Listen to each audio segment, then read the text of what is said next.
dissecting the issues.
It's good to have you join me on the program. I am Mary Kanu. As expected, negative reactions have trailed the decision by the Central Bank of Nigeria to increase its interest rate by 18%. This comes amid the lingering currency crisis and a fragile economy. The latest decision by the CBN shows that the Monetary Policy Committee had raised its monetary policy rate twice in 2023.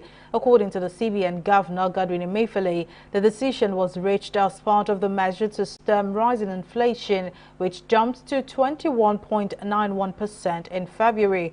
The MPC retained other parameters such as the cash reserve ratio at 32%, while liquidity was also kept at 30%. Although the CBN governor has said the move was to further tame inflation, economy experts say, on the contrary, it will not, as previous increases did not yield the desired outcome. Many experts also say the new rate will have a counter effect on businesses and by extension the economy, and that an increased interest rate would also lead to a price increase because manufacturers and investors would pass the burden of the high cost of a loan to the consumers of their goods and services. But then how serious is this increase? Financial analyst Lloyd Onyike joins me on the program. Thank you very much for joining me. Now, this decision by the CBN was not expected, and somehow it has generated outcry from Nigerians. What was your reaction to it? And do you think raising the interest rate was done in the best interest of Nigerians? Thank you very much for bringing me to the program. My feelings, based on the trend so far, this administration, is that the effect will be lost on Nigeria in real terms. If you look at the history of the MPR adjustment in Nigeria, you recall that it wasn't too long ago in January, the CBN increased the MPR rate by 100 points basis from 16.5 to 17.5. The argument posited then by CBN was that It was going to strengthen the economy, tame inflation, amongst other things. The question is, If you can hear me, can you please speak up? It's quite difficult to hear you. can you hear me now? Yes, it's better. Go on, please. Right.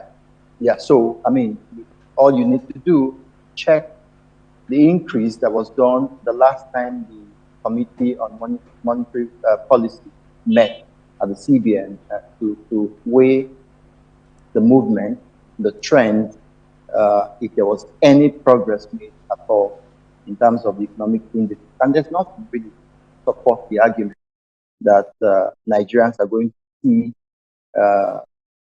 the concerns of the CBN justified. There's no justification. So when it was moved to 17.5%, from then until now, there's been no significant improvement in the economy. Nothing, not in the employment rate, not in inflationary indices, not in even commodities. There's nothing in the economy that has actually shown that the CBN is right in increasing the monetary policy rate. Now, I want you to please give us paint a clearer picture, of how much an impact this increase will have on businesses and the economy at large. All right. So the first thing you're going to look at is what are these rates for? Or shall we say, what is this rate adjustment meant to do in the economy? So what it does is that through the MPR rate that the CBN forms or presents to the financial sector, banks, deposit money banks, and other banks, commercial banks specifically, are able to tailor their interest rate around the guidance of CBN. So at presently 18% interest rate, the question will be, how much are banks likely to lend out? How much are banks likely to peg, for transactions, especially regarding interest?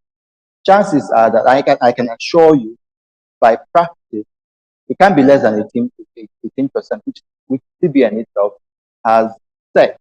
So what you're going to have is that you're going to have rates that would grow beyond what the CBN benchmark is. And the consequence of it, the implication of it is that there's going to be paucity of funds. Banks are not going to be ready to lend out money at rates that would be amenable for business. So you're going to have 21, 22% interest rate going upward that way. So what it means for business, for the manufacturing sector, for other aspects of the economy, is that funds will not be within the reach of businesses. And the backlash would be that at the end of the day, the economy will not grow, because when an economy is awash with funds to a large extent, it means that people are able to lay in funds to produce, to import. We don't even want to talk about the issue of the exchange rate, that by the policies of the CBN has made funds for businesses, especially international businesses, to be difficult to reach. Of course, we know what happened last year and even the year before, where even up till this moment as we speak, foreign exchange is a very dire venture to go into, so that importers and those who do international transactions are unable to lay hands on the dollar. So the implication of this is that even for internal borrowers, those who want to access funds to rejig their businesses, to hedge, or to do other sorts of financial transactions, these funds will not be readily available for them. Banks will never reduce their rates below what CBN benchmark. Now, we've seen some economic analysts and, economic experts and analysts who say they believe that the CBN's reference to the inflation rate being higher than the rate of the MPR was just a policy misconception. What are your thoughts on this? Well, to start with, I don't think the CBN, in all fairness, we have experts who work at the CBN who who dish out policies, who formulate these policies that the economy runs on. But I think that with due respect to them, they are intelligent. We will talk about the will of government to do what is right by Nigeria. So it's one thing for the CBN to argue that there's a disparity between uh, the uh, the inflation rate and also the MPR rate, which they have presented. But the real issue is paying lip service to just showing motion of activity. That's what some analysts have said, that the CBN knows where the problem is, knows what to tackle, and has refused to do it. So if you want to tame inflation rate, if you want to argue that there's a wide gap between what you've set as monetary policy and what the inflation rate, the CBN actually knows what to do. For example, it's my view that the CBN can actually reduce monetary policy rate for once, and then let's watch what's going to happen. I can tell you that that gap that they have complained about is likely to be reversed. All right, now, for the private sector, we've seen some industry watchers. They say they do not see rate hike as a good development for the private sector. So I must ask you how you think this, the high lending rate will affect businesses in the country. Well, really, like I said before, it's going to have an adverse effect. And just a while ago, I mentioned that the CBN should have actually tried to reduce this rate rather than increase it. When you continue to do a particular thing for a long time and you don't get the desired result or the expected result, chances are that you want to say, let's try the opposite. So now, the spending attitude of Nigerians, of business, is being stymied, and I use that word carefully. It's being killed because businesses are unable to meet the obligation, even when the private sector, those who play in the private sector, borrow funds from banks and from other financial institutions because of the effect of the economy, because of the adverse effect of the economy. They are unable to meet the obligation.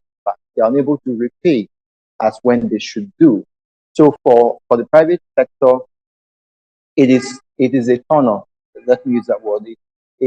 This policy lacks in incentives to grow the economy. It doesn't encourage borrowers to want to borrow. Because if you're a smart businessman, you're going to ask yourself, at this rate, what are the chances, given the fact that there's epileptic power supply, given the fact that your road network, you are a trucker, isn't there to complement your effort, given that even there are a lot of other economic issues.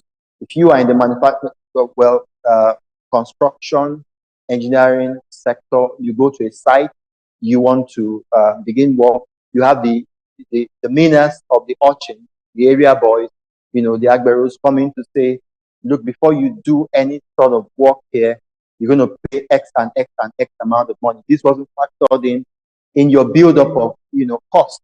And so it upsets the apple cart for you. So all of these socio-economic issues, are there to make the borrower of funds to see that with the increase, the constant increase, the constant tinkering with this price index, it bodes a wrong omen, doesn't create that avenue for businesses to thrive. So the private sector, it's on the receiving end of this. And in the end, chances are that, and I can tell you, I can almost bet that, except that Nigerians have this general outlook of, shall I say, using the word suffering and smiling. People get out in the morning, they show motions of activity, whatever comes in at the end of the day is what they go home with. There are no projections, there are no assurances, so Nigerians may be able to plod on, move on, but in the end, when the chips are down and you put pen on paper and do an analysis of the entire thing, the private sector is going to be worse off for it. All right, now, financial analyst Lloyd Onyike, thank you very much for your time and your contribution. Thank you. All right, now let's take a break now, but when we return the program, we'll continue to stay with us.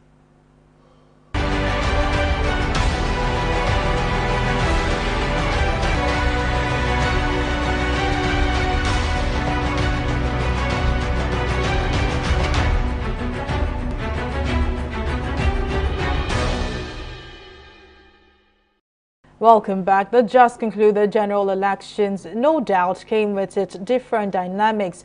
It was a shift from the old order when 4 prominent candidates contested for the nation's topmost position as the 5th democratically elected president, as opposed to the regular 2-horse race of previous elections. The tenacity of Nigerians was further tested when the Independent National Electoral Commission, INEC, the country's electoral umpire, insisted that the elections will be held despite the fuel and cash scarcity crisis. Citizens defied the odds and came out en masse to vote for the preferred candidates. Many had acclaimed the elections to be a game of numbers, and this was partly evident in the percentage of youths that registered to vote in the elections. Now, electoral violence has always been a regular feature in Nigeria. The 2023 elections were no different, as it was fraught with violence despite promises by the federal government to curb violence. Now, according to the Center for Democracy and Development, Nigeria recorded 109 deaths in 3 months linked to the 2023 elections.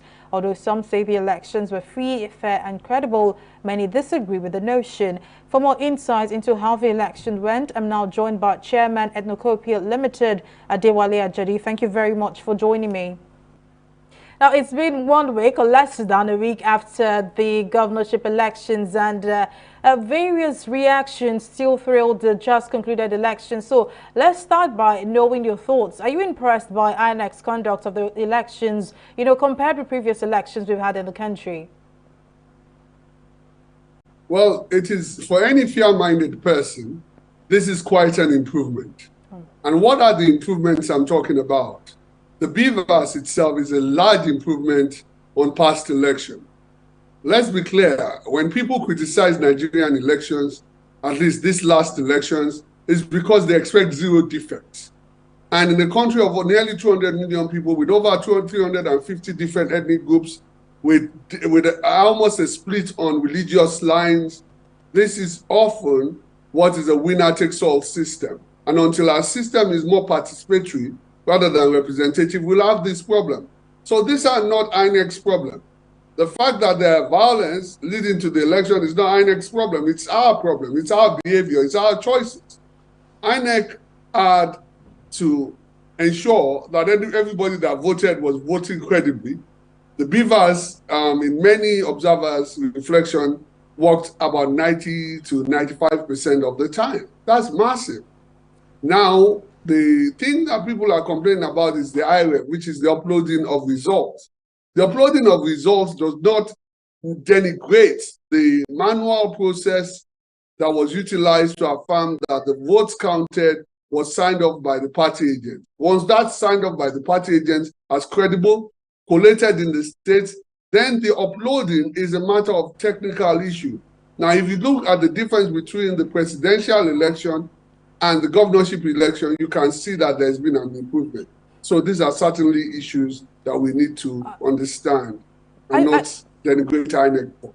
I know you say there is an improvement thanks to the beavers, but then again, the beavers, the elections were still marred by technical glitches, which, beclouded the authenticity of the results declared by INEC, and now aggrieved parties are in court. Do you think the beavers technology was even necessary in the first place? No, I think you're confusing 2 things. The BVAS is different from the IREV. They're 2 different things. The BVAS is what embodies the biometric details of the voter and is verified. That worked over 90% of the time. That wasn't the problem. The issue was, how do you upload results? And let's look at the issue of uploading results. If you are uploading just the absolute numbers without taking pictures, then there's a different thing. And as we are speaking, for example, we have had many times we have been speaking, you have been interviewing me, and there's been a technical glitch. There are technical glitches. Our infrastructure digital technology is not perfect, and we know that. You're asking in over 2 days, 3 days period for the massive infrastructure of the infrastructure of this country to carry more than what the banks try to do in our banking transactions and fail every day. Let's recognize what we're talking about. It's an enterprise-wide system that had flaws in it. And it has flaws in it because millions of people were also trying to get on at the same time. Now, if you look at the presidential election and compare it to the governorship election, the same thing was not repeated at the governorship election. Even in the presidential election that we are criticizing, 85% of the results were uploaded by the fourth date. And usually the fourth date is usually when the presidential election is announced. All right, now, there were video uploads and images on the internet on violence that took place first. You know, numerous cases reported nationwide. Now, this suddenly seems like a norm. So are you concerned by this trend? Well, this is the point I was making. I'm not complacent. I'm not saying we can't improve on violence.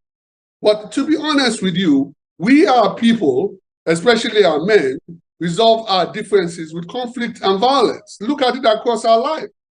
This is the behavior of Nigerians. You don't suddenly stop in that behavior because you have an election. In actual fact, there's greater likelihood in a winner-takes-all system that this is what will happen when you have an election. The sociology of Nigerians, the problems that we have, don't suddenly disappear because we are electing ourselves. But as it improved compared to what it was, when ballots will be taken away completely in a city and nobody can say anything, when people will write numbers that are more than the registered voters in a particular polling unit or in across a section of the city, we have moved immensely. And now let's compare it to what happens in other countries, because sometimes we beat ourselves up as Nigerians. We're talking about 200 million people. The United States has many incidents of election malpractices. If you go and look at it, but it's never published because we don't look on the local level, we look on the national level.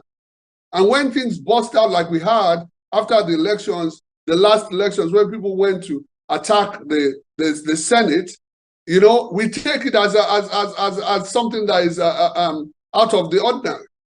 But this has been brewing and this has been happening in their system because it's also a winner-takes-all system.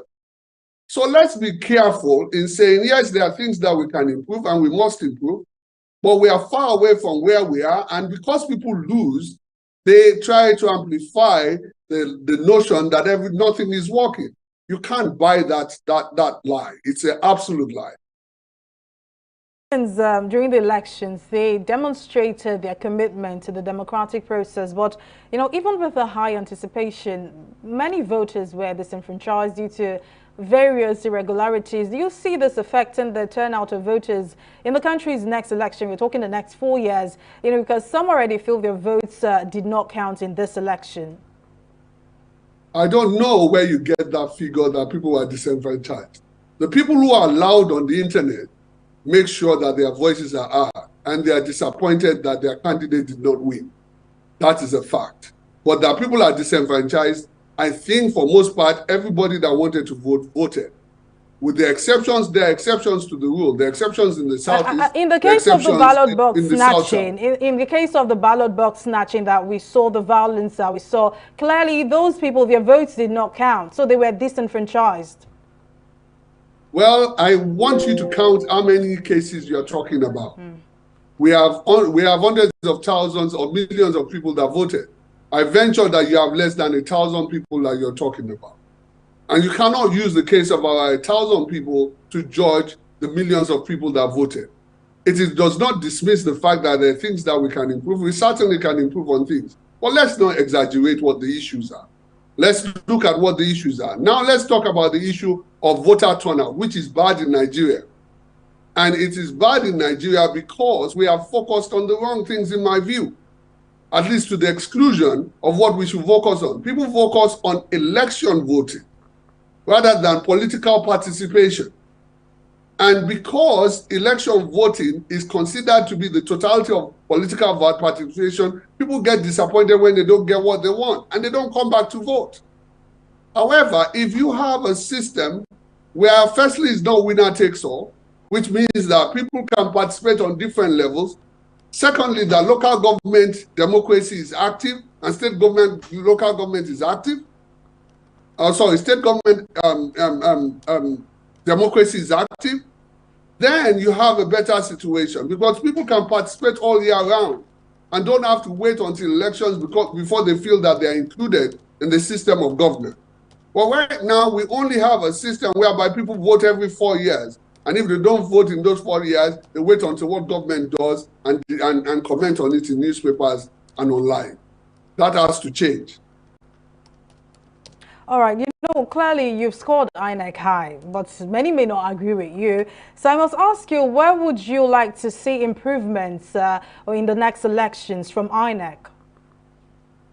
Well, as far as INEC is concerned, firstly, you have to give credit to the drafters of the Electoral Act. They had the foresight to make sure that INEC is not tied to the IREV uploading alone. That is a massive savior of the kinds of problems that we are facing right now. It's a massive improvement for us, because if it had been that IREV would have been declared as the only way INEC could have uploaded, we would be in a major problem. So I thank God for that. The second thing that I think that INEC has to do is to make sure that its manual systems are robust enough and are transparent enough, and that we're not dependent almost exclusively on electronic system. Because right now, the idea is that we treat technology like it's a silver bullet. It's never a silver bullet. Anybody that has been disappointed by technology knows in the kind of infrastructure that we have, that might happen and will happen on the big occasions. So we need to make sure that there's a system, there's a parallel system that is transparent and that engages people. Thirdly, there has to be massive voter education, not large-scale voter education, but local voter education for people to understand the difference between things like the beavers, the IREV, what is expected in the law, so that they understand and they don't just get themselves excited over nothing. Because there's a lot of excitement over nothing. And we are going to see the courts decide these matters over the next few weeks, so that people understand how the law should work, what discretion INEC has.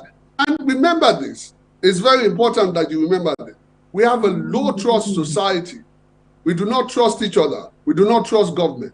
So anything that gives government the illusion, people the illusion that government is not being transparent is considered to be corruption. It's considered to be manipulation. We need a lot more to educate people about what we are doing, why we're doing it, and why they should trust INEC. Well, all right now, Chairman, Ethnocopia Limited at Dewale Ajadi, as always, thank you for your time and your contribution. Thank you very much. Right. Have a good day.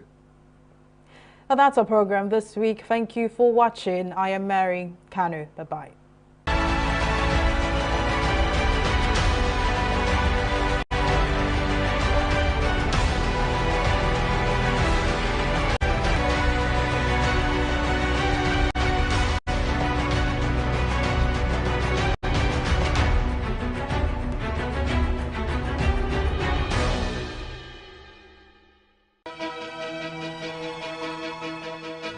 Opinions are free, facts are sacred, but truth is universal. How, in practical terms, can we, for instance, de-escalate the tension? President must see himself as the President of the Federal Republic. We know where the enemy is. 3 places. The Lake Chad Basin, the border area between Nigeria and Cameroon, and then the Sambisa Forest. On TV360, we give you a complete dose of everything. Opinion, facts, and undiluted truth. I hardly believe what politicians say in this part of the world. A new Nigeria is possible, a future is possible. We delve into the issues, dissect it so that you can understand it, and use it to take action. I don't think there's any need for any governor to look for grant for ranching. TV360, dissecting the issues.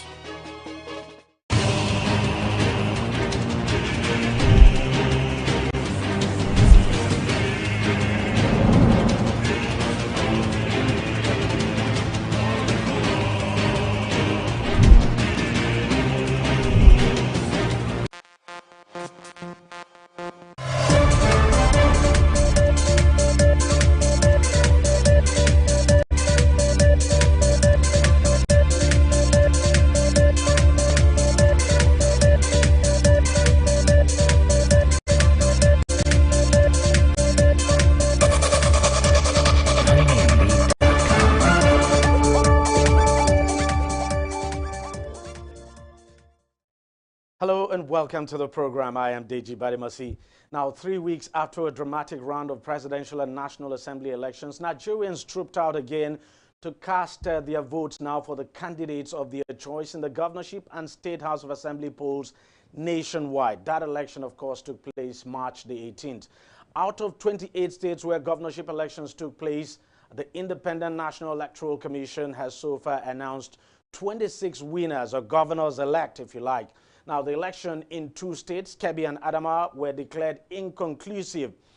As to be expected, there were some upsets in the governorship election, and the biggest one is that of Zamfara State, where the governor, Bello Matawalle of the APC, lost his second-term bid to the candidate of the PDP, Dauda Lawal. Now, not many people saw that coming. In fact, Matawalle is the only sitting governor who lost a second-term bid in this cycle of election. All the other governors seeking second terms won. Now, many had expected the Labour Party was going to build on the momentum now it gathered during the presidential election and probably win some state governorship election, but that did not happen. The party was only able to win 1 state, with the ruling All Progressives Congress APC taking most of the states, followed by the main opposition People's Democratic Party, now PDP, winning the rest. Now, the biggest talking point of the election is a series of violence that trailed the governorship and state assembly election across the country. According to the European Union Observer Group, the violence claimed at least 21 lives. It's really sad. There were also cases, I should say, of voter intimidation reported in states like Lagos. But by and large, the election went on peacefully in most places across Nigeria.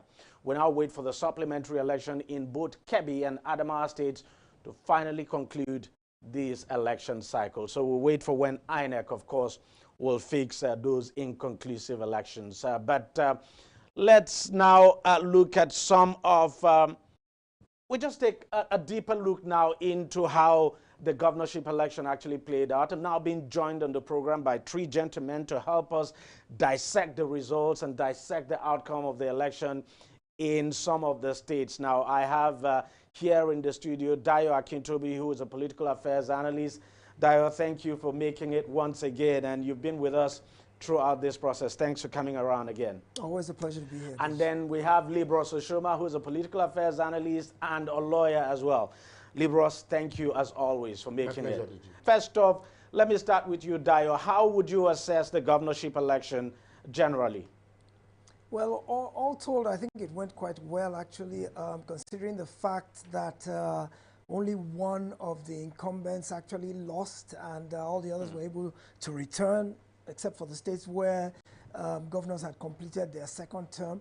Of course, as you mentioned, it was rather a disappointment to the Labour Party that it wasn't able to fare much better in the governorship and State House of Assembly elections, which kind of goes to show that Peter Obi was really the lightning rod for the obedient movement, and that once he was out of the picture in the presidential race, that momentum couldn't be sustained to help win governorship seats and State House of Assembly seats. I also think the extra 1 week delay that INEC added to the time for the election may also have done something to dampen the momentum of the Labour Party. So I think that's the big story that's really coming out of this second election, is the fact that the Labour Party didn't do as well as it did in the presidential election. Libros, do you share that same sentiment that, you know, that the Labour Party may probably have done better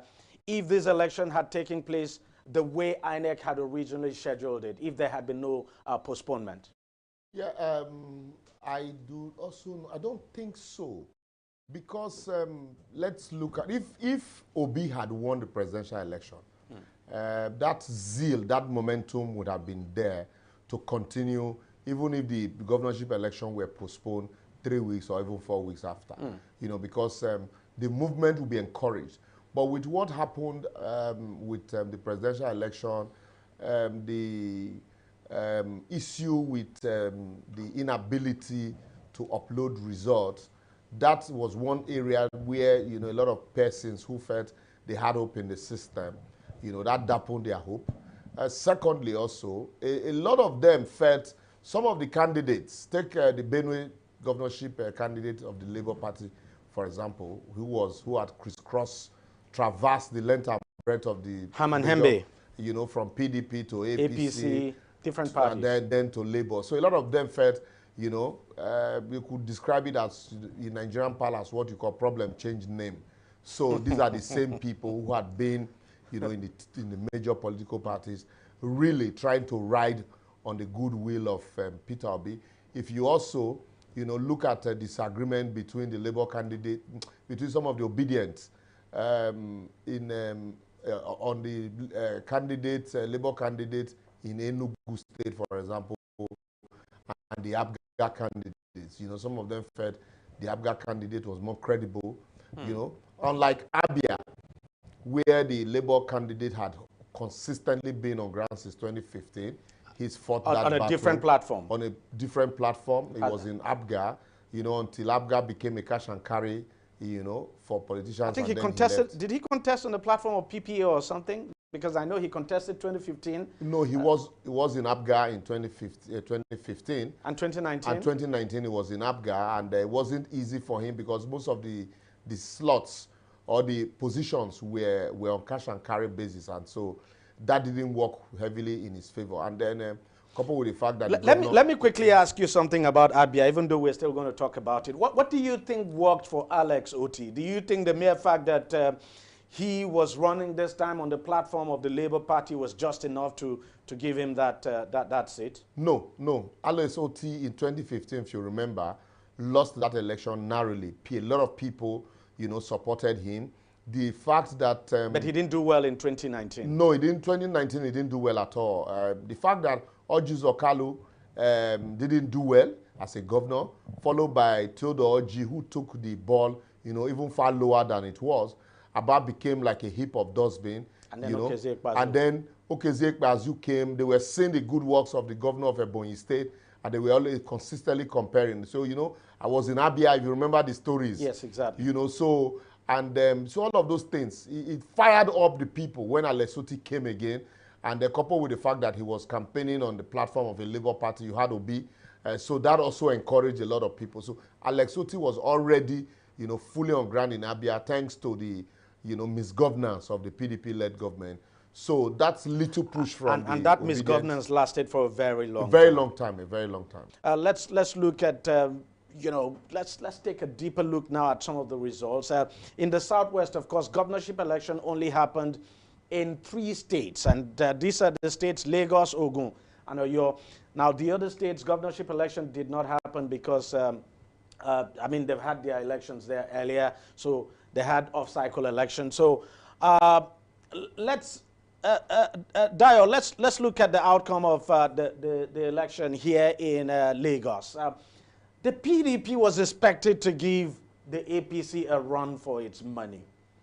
But something happened. When Obi won the presidential election here, the conversation simply shifted. Attention shifted to the Labour Party. You know, people started talking less about the PDP candidate. And there you have the results. Are you surprised at the outcome? Yes, I am. I actually had expected Labour to be more competitive in Lagos in light of the way the presidential went. But I think APC and some of the other detractors of the Labour Party played the ethnicity card very well, managed to cast the Labour governorship candidate in Lagos, managed to cast him as an outsider and not an indigenous Lagosian, and they played the ethnic card successfully.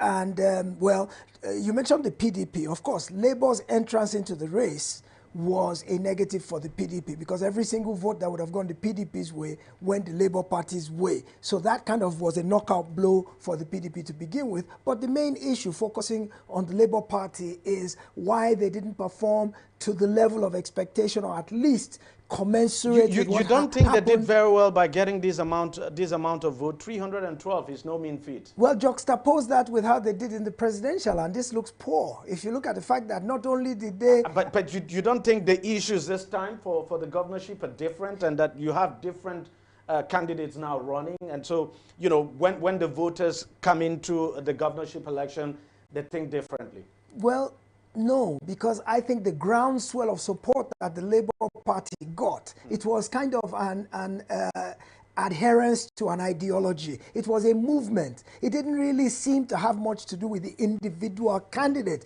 It seemed like they were tired of business as usual. They wanted a fresh breath of air. They wanted somebody different. They wanted a new ideology. And that was what played out in the presidential. So even though, yes, Peter Obi was a lightning rod in the presidential, but he represented a wind of change, which we thought would carry over into the governorship. But what I'm saying is that the APC managed to play their cards right in those 3 weeks. They managed to demonize the Labour Party candidate. They managed to dilute the essence of what the Labour Party stood for, and they successfully warded off the challenge at the polls. Libras, do you think this was a case of the APC demonizing the Labour Party candidate and playing the ethnic card, and that's what gave them victory in Lagos? Much more than that, because also, mind you, the Labour candidate had accused the APC of voter suppression, that in areas where they tagged as their stronghold, the stronghold of their supporters,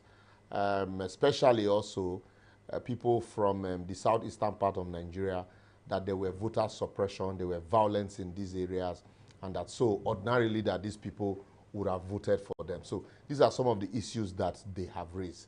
And then also, we also saw that during the presidential election, votes, you know, actually for Labour came from these areas. But there are also challenges. Some persons have also said that, unlike the presidential election race, there were certain persons that were not happy with the Muslim ticket of the presidential candidate of the APC, but that were comfortable with the governorship candidate of the APC in Lagos. And then, you know, that ethnic card was played, it was almost like, because also the Labour didn't calculate, it was a very wrong calculation for them also.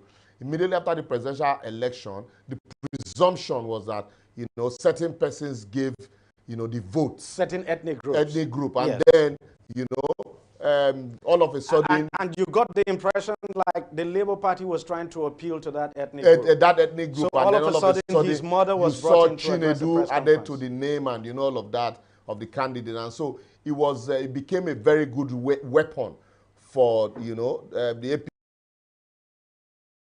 APC to demonize, you know, the candidate. And then you saw old women also, some persons that also didn't vote earlier on from the Arewa stock also, certain persons who felt they were not appealed to. And then couple also give it to the governor. He went round almost everywhere. That 1 week extension gave him an opportunity to go around every corner, appeal to everybody that needed to be appealed to.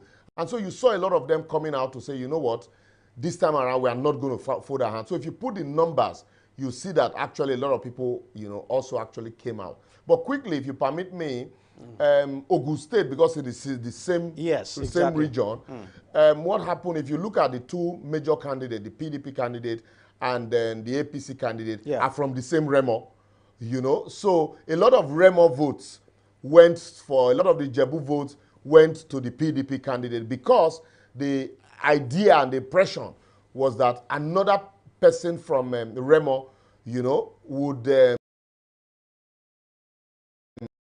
get a fresh start, probably 8 years. 8 years. But the Yelwa group, the Yelwa group felt, you know, the ADC candidate is a Yelwa supported by the former governor, but they felt that that's Amosun. Yes, Amosun. And they felt that that candidate might not have the right support. So what they did was to support the incumbent on the belief that all the incumbent will just do 4 years. Yes, after the 4 years of the incumbent, then naturally, you know, he also will support a Yelwa candidate because they never produced a governor. You know, so that was why you saw the margin, you know, very slim. And then for Oyo, we know what happened in Oyo, how, you know, that alliance, that deal between the APC presidential candidate and the governorship candidate. That was why I think Teslim was the first, you know, to hurriedly congratulate and concede defeat. Concede defeat. And because a lot of people, you know, a lot of people missed the point and, you know, just went, concluded that was all about performance. Dio, very briefly, because we just have to go to the next geopolitical zone, but very briefly now. I still want us to talk about Lagos. The PDP candidate, before the presidential election, everyone thought this was going to be a straight fight between the APC and the PDP. I mean, the PDP candidate was very much in the equation, but things changed after the presidential election. Why do you think the PDP candidate performs this badly? Well, remember that he originally started out in the APC, and Yes. it was due to some differences of opinion and disgruntlement that he moved to the PDP. And it wasn't very long before the elections that he actually moved. So whether he was able to win the support of No, he did move, because, I mean, this is someone I know very well. I know he started campaigning like 2 years before now. Not in the PDP, though. Not in the PDP. Right. Yes, you are correct, not in the PDP. But even in the PDP, when he left, I mean, this individual campaigned very hard. I dare say even much harder now than the LP candidate. But without a doubt. But what it goes to show is that campaigning is not the only thing that wins you elections. There's a whole lot more to winning elections. For example, the incumbent ran on his record. That gave him some momentum. Then the person who came second ran on this whole groundswell of NSAS, the youth, the obedient factor. He ran on that notion of youth, change, breath of fresh air. What exactly did the PDP candidate have to offer that was any different? First of all, it's from the same stock of people we've seen in Lagos for the last 24 years. He really didn't have anything different to offer from what was already on the table. Do you share that sentiment, Libros? Very quickly. If you remember, over time, the southeastern part of Nigeria had consistently, followed PDP from 1999 till date. And if you look at some areas where even voter suppressions, of Gbadebo was in PDP. He remained in PDP in Lagos. These are people. But he later moved to Labour. He later went to back the Labour yes, Party. He was in PDP, but was backing the Labour candidate because these are people you expect ordinarily over time consistently had been the mobilizers of the PDP. But here you have an APC, a former APC candidate, coming to PDP, clinching the ticket of the PDP, and then picking a running mate who was not a politician at all, who said she had 20 million followers on social media. And these 20 million followers, a lot of them might be abroad, not even in Lagos. So against all of this, when you now take a large chunk, you take a large chunk of the traditional PDP people who now moved with Obi, because mind you, Obi left PDP also, who moved with Obi to Labour. And then you now have, these people traditionally with the presidential election result voting for Labour. It was obvious that PDP will have to reinvent itself to actually, sell their candidate. And like my colleague has said, there was nothing really to reinvent. So it became a very flat one. And even some of the PDP members complained that Labour were actually harvesting their votes. All right, so let's quickly take a short break now, but we'll be right back to breeze through the other geopolitical zones and see how the election there played out and what actually influenced the outcome. So stay with us, don't go away, we'll be right back. Opinions are free, facts are sacred, but truth is universal. How, in practical terms, can we, for instance, de-escalate the tension? President must see himself as the President of the Federal Republic. We know where the enemy is. 3 places. The Lake Chad Basin, the border area between Nigeria and Cameroon, and then the Sambisa Forest. On TV360, we give you a complete dose of everything. Opinion, facts, and undiluted truth. I hardly believe what politicians are saying in this part of the world. The new Nigeria is possible, a future is possible. We delve into the issues, dissect it so that you can understand it, use it to take action. I don't think there's any need for any governor to look for grant for ranching.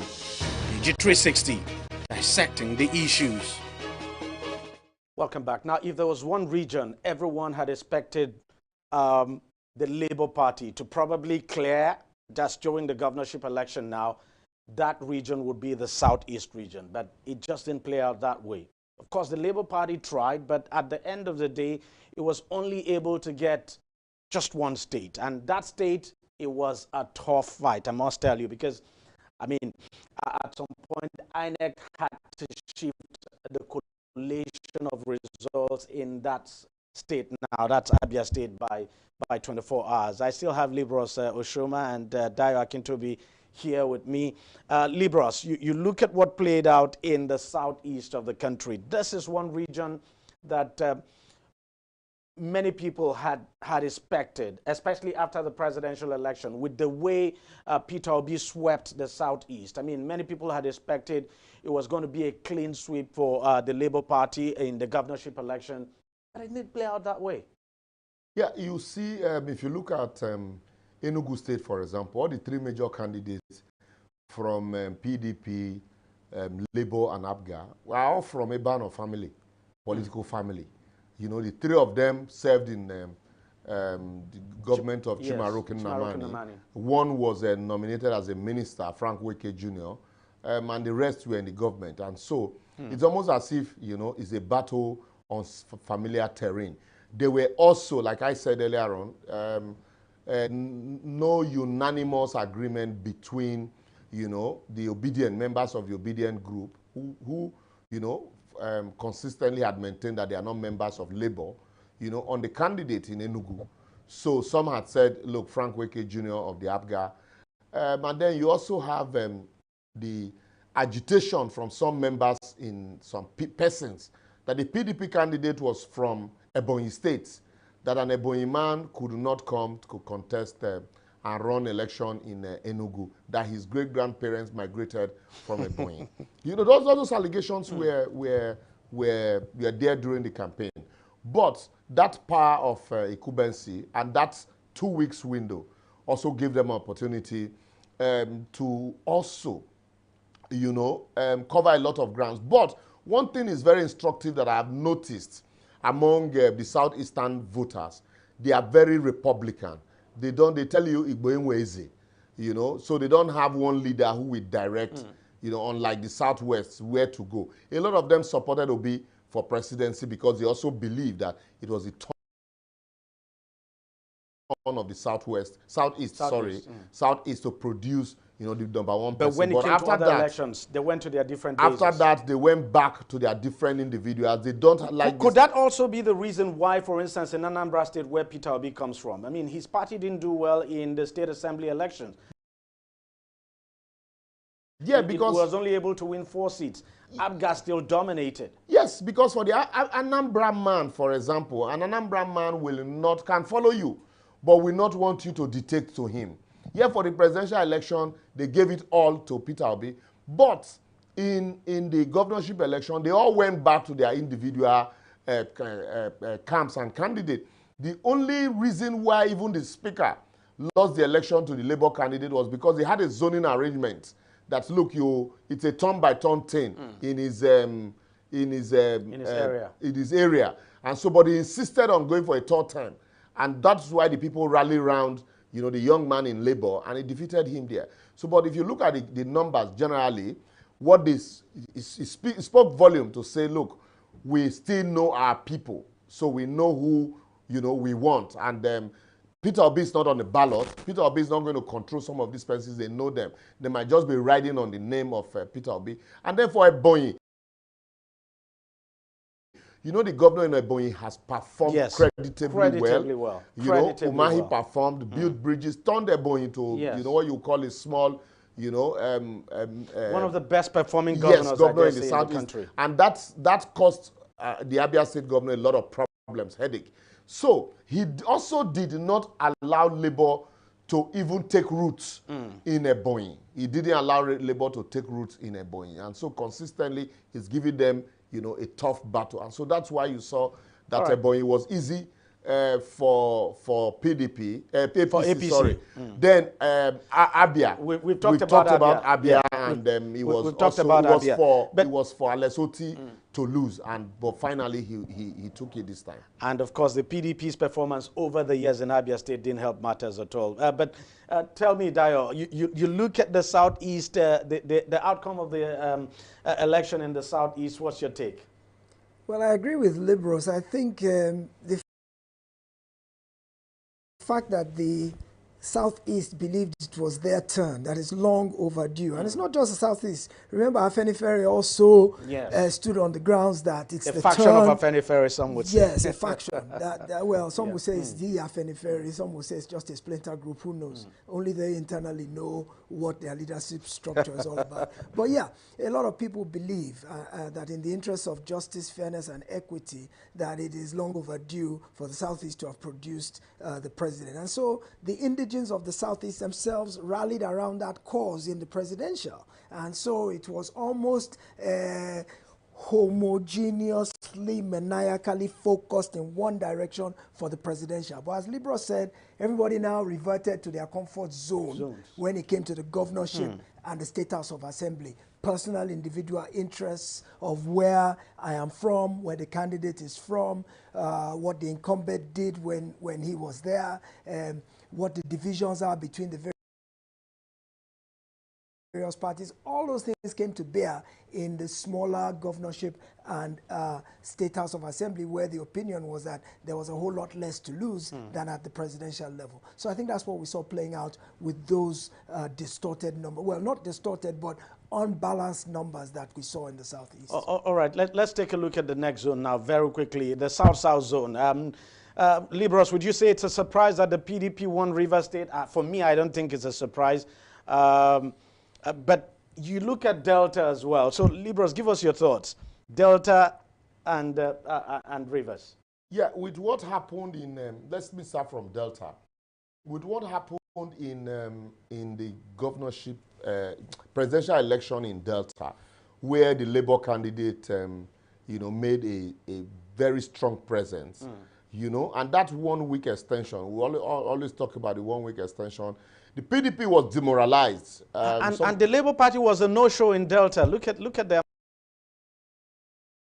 amount of votes it got there. The PDP was demoralized. It was as if the Labour Party candidate, Pella, it was as if it was sponsored. Because you find out that for the governorship election, you would expect him to ride on the popularity of the obedient movement and the Labour candidate, presidential candidate.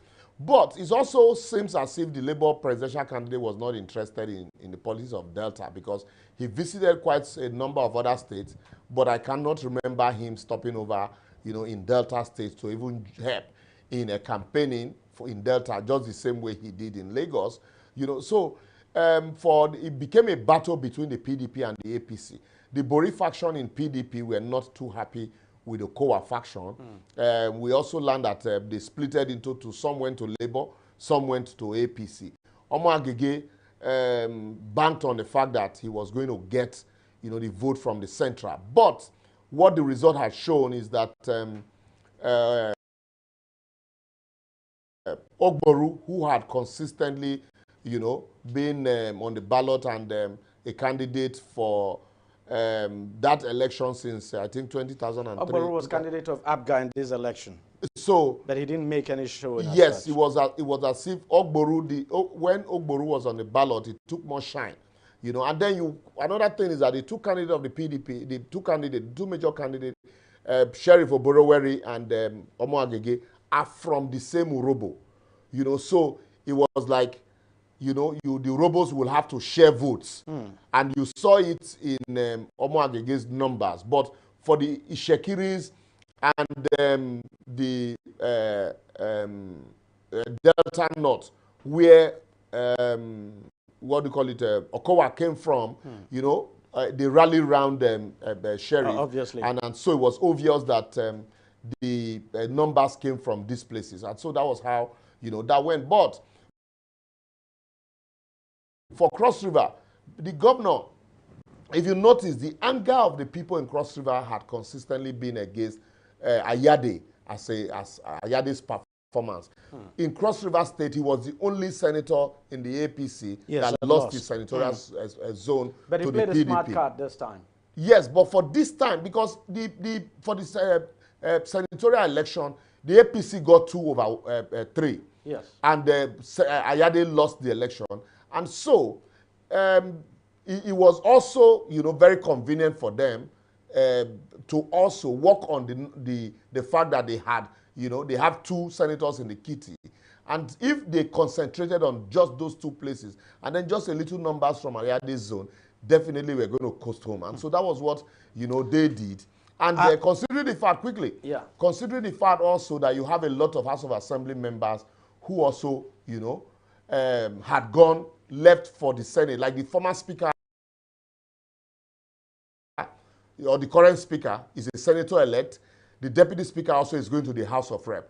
So all of these people, also worked to ensure that, the state is retained. So it becomes easy for them. Something I just needed to point out in Cross River is the fact that, look, the issue of zoning 2 played a very critical role in Cross River because, Bas Yotu, of course, from, I think from Cross River South, and then Sandy Ono from Cross River Central. And, the general feeling is that, look, after leaving the north, that the governorship should come to Cross River South. Yes. And, of course, Cross River South is where Donald Duke came from. But Donald Duke was not supporting the APC candidate, and his people were not happy at all. And, the bulk of the voters you find are in Cross River South. Yes, that's Calabar, Calabar Municipal, and the Modi Dupani areas and all of that. Exactly. So quickly, lastly, for time, let me quickly talk about the Akwa Ibom. Akwa Ibom, you also know the candidate of the YPP was, that's Basi Albert, was the one that actually stepped down for the outgoing governor, now Udom Emmanuel, with the belief that he would be handed over the ticket of the PDP come 2023. But that is not to be, and so he moved to YPP. So that's why you see the numbers of, an unknown party in Akwa Ibom, YPP coming second. And then the happy hour candidate of the PDP. Now that's a problem. Maybe this man should not have said that at all, Dio. Maybe he shouldn't have said that. I mean, because this may eventually define his governorship. But Dio, tell me, are you surprised with the way things played out in Rivers? Well, overall, let's talk about the South generally altogether as a voting bloc. Historically, since 1999. They've always skewed one way in particular. And what I'm seeing from looking at, taking a bird's eye view of the entire result now, is that that hegemony of one particular party in the South and the Southeast has been broken to pieces, because now you see, for the first time, you start seeing different parties not just making a good showing, but actually getting elected in the South and the Southeast. You see APC getting elected. You see Labour Party also winning 1 seat. You see YPP doing well. So it seems as if now all of a sudden that lock that the PDP had in the South and the Southeast is finally broken for good. Now, looking at Rivers specifically, we know the role that Governor Wike played in that whole Rivers politics. Now, apart from him spearheading the G5 to move away from their presidential candidate, some of us actually advocated the principle that it might be a bit complicated to try and tell unsophisticated voters to choose one particular logo for presidential and different logos for the different other elections. So we were predicting that, well, voters, this is leading to voter confusion. And it's the way you told them to vote in the presidential that they'll vote down the line completely, all that same logo all the way. But obviously, Governor Wike knew what we didn't know, to the extent that he was confident that his people would not vote for the PDP candidate, but when it came to the governorship, they would vote for his own anointed candidate, and it played out that way. So maybe Wike is a political guru. Probably, yes, it's true. You could accuse Wike of talking too much, but you also cannot accuse him. You can't accuse him of a non, because he's obviously performed. Libros, we have to go on a short break, so I want you to be just brief on this. One issue I want you to speak to is in Rivers State, where the APC again lost. This is the third time now. I mean, I want you to speak to what this means now, this defeat means for the former Minister of Transportation, Rotimi Amechi. He got a candidate to run against Wike in 2015. He lost. In 2019, he lost, and he's just lost again in 2023. I'm just wondering what that would mean for his political career. Yeah, quickly, apart from the violence that a lot of people, including the APC, complained of in Rivers State, and all the allegations of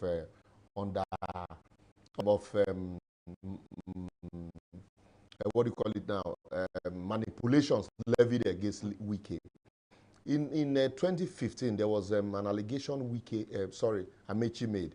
2015, the day before the election, he was all over the place shouting, "Where are the results? Where are the results?" And he said something instructive, that in this place, in some of the riverine areas, we don't vote. It is the man with the results that wins the election. These are allegations he made. And then in that election, we saw, the violence, the protests that erupted after. The matter even went as far as the Supreme Court on issue of overvoting.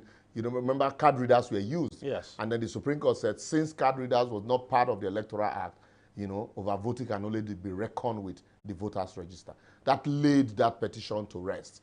And also one key factor that consistently played against Amechi, apart from the fact that Wike took the money of the state, to develop the state. And people are asking, so what has Amechi been doing all of this while? The betrayal that some persons felt that Amechi betrayed one of theirs, which was Goodluck Jonathan. He was one of those arrowhead that led people away from PDP to APC. So that also had consistently been one of the reasons some persons will never forgive him. And the fact that he left to Abuja and abandoned some of his political children. You remember Dr. Chidi Lloyd was one of those who followed him, who was almost killed in that Evans Bimpi crisis. But eventually he went back to Wike, and so many other persons like that. So Amechi, before the election, you didn't see Amechi strongly out in the, in the rain, in the sun, campaigning for the candidate of Tonyeko. It was almost as if Tonyeko was abandoned, or even by Amechi, until after the presidential that Amechi came out. After the presidential election that Amechi came out and suddenly found his voice. And so it was too late in the day at that time for him to be talking to the people, unlike Wike, who was the spokesperson of his party. He was the governor, and he was everything. So if Amechi had, joined Tonyeko right from the beginning, I think this lost to Asiwaju Bola Ahmed Tinubu at the presidential primaries also cost him a lot of, maybe he became sort of withdrawn after losing. to withdraw, he became reticent, and so that affected the outcome. It was only Tonyeko in Rivers State. He's not seen as a grassroots politician, even though he had appealed, to a lot of the people. But his backer, another thing they used to campaign against him was that Tonyeko, the government of Tonyeko, would be a return of an Amechi. And yet Amechi wasn't there. And then I want to say this lastly, because he had thrown accusation at INEC that the chairman of INEC was appointed by the Bola Ahmed Tinubu faction of and that he worked under Wike as minister. That worked under Wike as minister. The question I would want to ask Amechi, for example, is Amechi was the DG, the Buhari campaign organization, in 2019. And Mahmoud Yakub was INEC chairman. When that election was conducted, didn't Amechi praise the same INEC that he's complaining against today? So he is a member of the party. He understands, all of these things. If you lost an election, it was obvious that he was not on ground. It was obvious that he didn't support his candidate. He was at a loss. He also didn't like the fact that maybe his party was going into alliance with his political enemy. So that also cost him maybe to withdraw. Okay. But by and large, I think he needs to change his approach and be more relevant and on ground in River State politics if he will be able to even, beat a Wike next time. Yes, and let's just hope this is not the end of his political relevance, so to speak, especially in River State. We'll take a short break now, and we'll be right back to look at other zones. Don't go away now. Stay with us. We'll be right back. Opinions are free, facts are sacred, but truth is universal. How, in practical terms, can we, for instance, de-escalate the tension? President must see himself as the president of the Federal Republic. We know where the enemy is. 3 places. The Lake Chad Basin, the border area between Nigeria and Cameroon, and then the Sambisa Forest. On TV360, we give you a complete dose of everything. Opinion, facts, and undiluted truth. I hardly believe what politicians are saying in this part of the world. A new Nigeria is possible, a future is possible. We delve into the issues, dissect it so that you can understand it, and use it to take action. I don't think there's any need for any governor to look for grant for ranching. TV360, dissecting the issues. Welcome back. Now let's quickly look at other zones. The North Central, Dio. The North Central, the PDP, of course, pulled an upset there in Plateau State, where it won the governorship election. That state was APC for the past 8 years, but it's going to be PDP now for the next 4 years. Did you see that coming, Dio? No, certainly didn't.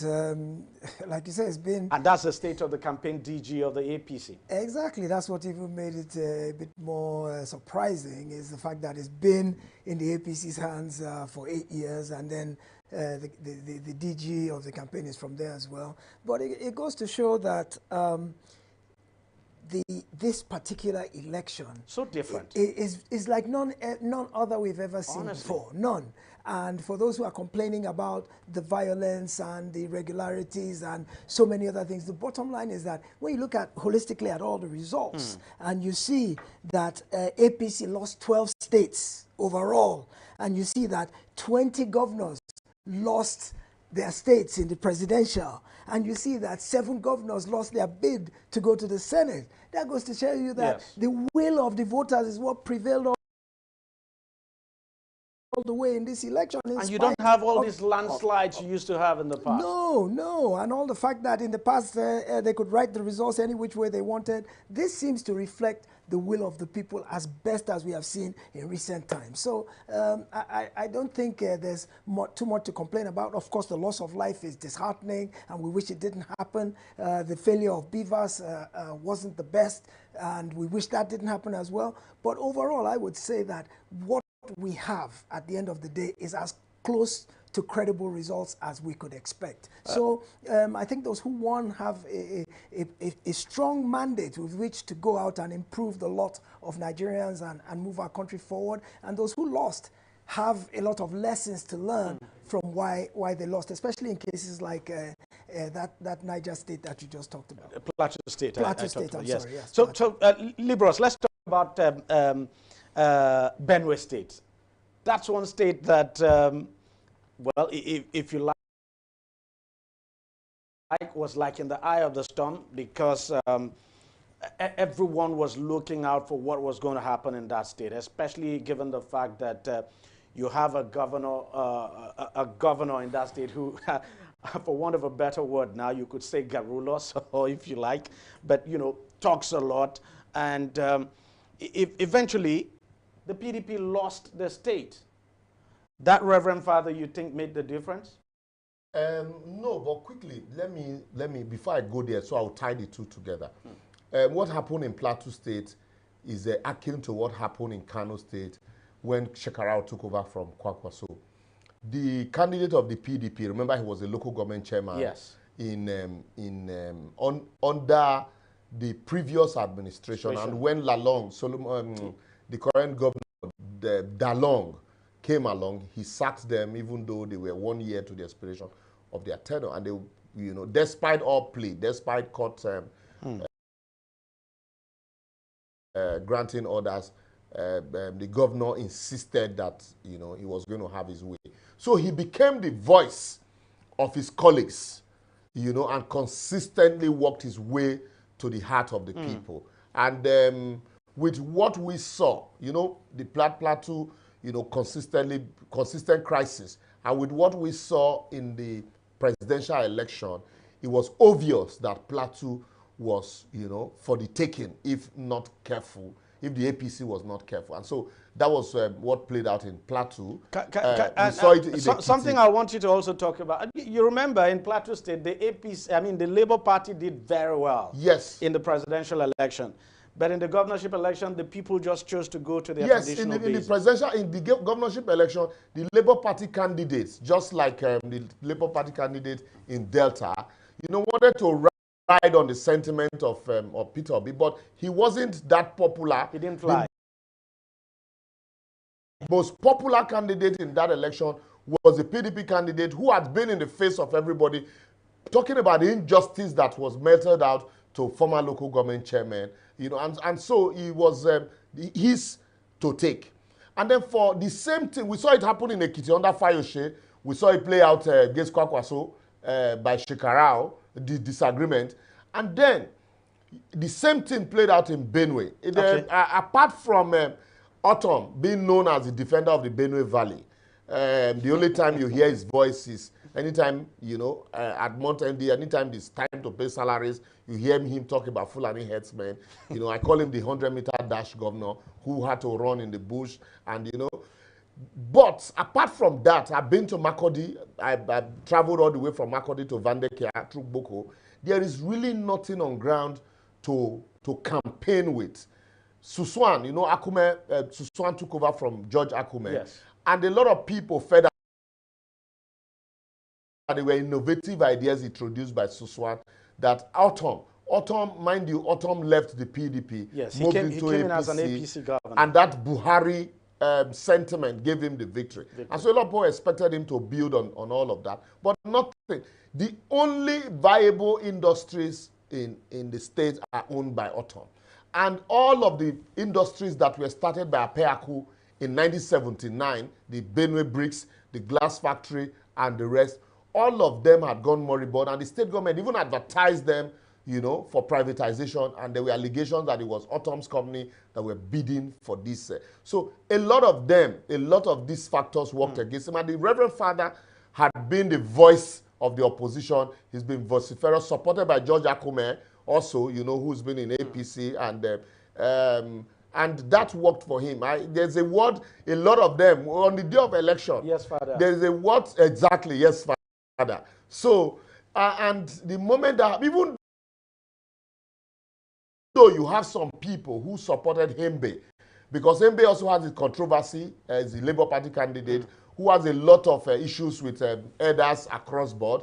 A lot of people supported him also who felt they do not have hope or belief in Yes Father, but because Hembe was not as credible, you know, to permit me to use that word, as the candidate of the Labour at the presidential election. So that voters' apathy also was there. They felt, look, we supported Labour, but can we really stake out our neck for the Labour candidate in the state? So, and that's why it became very easy for the APC to just defeat the defender of the Benue Valley in that place. And mind you, the thieves are in the majority. So the Idomas will never, you know, even attempt to want to govern the state. So they always concede that, you know, seats to the thieves, and then, you know, settle for the deputy. Let's quickly rush to the northeast. Yes. So the election is inconclusive in Adamawa, and that's one of the places where we have inconclusive election. Libros, you look at, I don't think there's much to talk about now when you look at the election in Bauchi, Borno. The APC was always going to win Borno anyway, and then Gombe. But that election in Adamawa State, Libros, it's turning out to be a controversial one. At some point, when just shortly after the election, there was fake news all over the place that the woman, that the Senator Binani had won the election. eventually it turned out, of course, to be fake news. And now there's going to be a supplementary election there. Yeah, I think what played out there, I think even the fake news, as at the time that fake news, was hit the airwave, I was one of those that shared the fake news. Oh, now you have to be careful. And they had to quickly pull it down when I had to go back to verify. Even as at that time, that it was remaining only one local government to conclude, the current governor of Fintiri was still in the lead. So the Senator Binani was nowhere near, taking the lead. And the speculation was that the local government, the last local government, if you put the entire total number of registered voters in that area, of areas where voting didn't take place, because it was one of the largest local government where voting didn't take place. If you add it to the margin of lead, Senator Binani might be able, if he's able to gather all of the votes there. So it was on that note that a lot of people were alleging, let there not be manipulations here, because, mind you, that's also the state of the PDP presidential candidate. Also, people were alleging that maybe APC might want to rig it in favor of, or PDP might want to rig it in favor of the incumbent. And that was where it became, I saw Nigerians rally around, Senator Binani, and it was as if, look, let's even break the genes. Let's, for the first time. It almost happened for Mama Taraba in the 2019 election. And then you saw a lot of people saying, let's, for the first time, break the genes and have a lady, a first female governor, including people that would not want to mention APC. They didn't bother, they didn't care.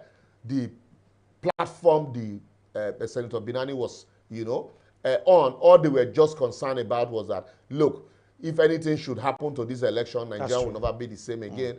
But even at that time, like I said, Fintiri was clearly in the lead, and but because of the number of registered voters in the area where election didn't take place. For Zulum, like you said, it was almost certain. Yes. Zulum, if you travel around Meduguri, you'll be wondering if Meduguri, if it was the same Meduguri yes, that exactly. you saw here of with insecurity going on. But Zulu had been able to write his name in gold in the mind of almost everybody there. And so the election was even concluded. Okay, let me just quickly go to Dio now. Dio, you look at that election in Adamawa State, you get the feeling that, look, the fact that, the incumbent governor is running against a woman is obviously a challenge. Without a doubt. I mean, the underdog is always the favored, and also the fact that the opponent is a minority, or considered a minority, especially from a gender that has never had an opportunity to hold the helms of power at the governorship level before. I think we've become cosmopolitan enough to where we're beginning to recognize that we are no longer in a strength economy. We're now in a knowledge economy where it's not how physically strong you are, but how knowledgeable you are. It's not about, it's more about what you know and what you can do. And women are as competent, if not more competent than men. I think that created a groundswell of support for this lady, especially when you look at the fact that Adamawa is in the north, which is predominantly a patriarchal society, which you're means very correct. it's male dominant. Yes. Yes, and the fact that a woman can even dare to aspire to higher office, and not just dare, but also now be able to galvanize the kind of support. I think that changed the odds there and made it begin to look like she actually had a chance to break this glass ceiling that has been in place throughout our history, and why so many people are favoring her candidacy. We'll see how it plays out, because, yeah, the margin is very, very close. And as Libros correctly said, by the time they do by the time they rerun the election in the places where votes were cancelled, it could possibly alter the way the vote is now, with the current governor leading by a slim margin.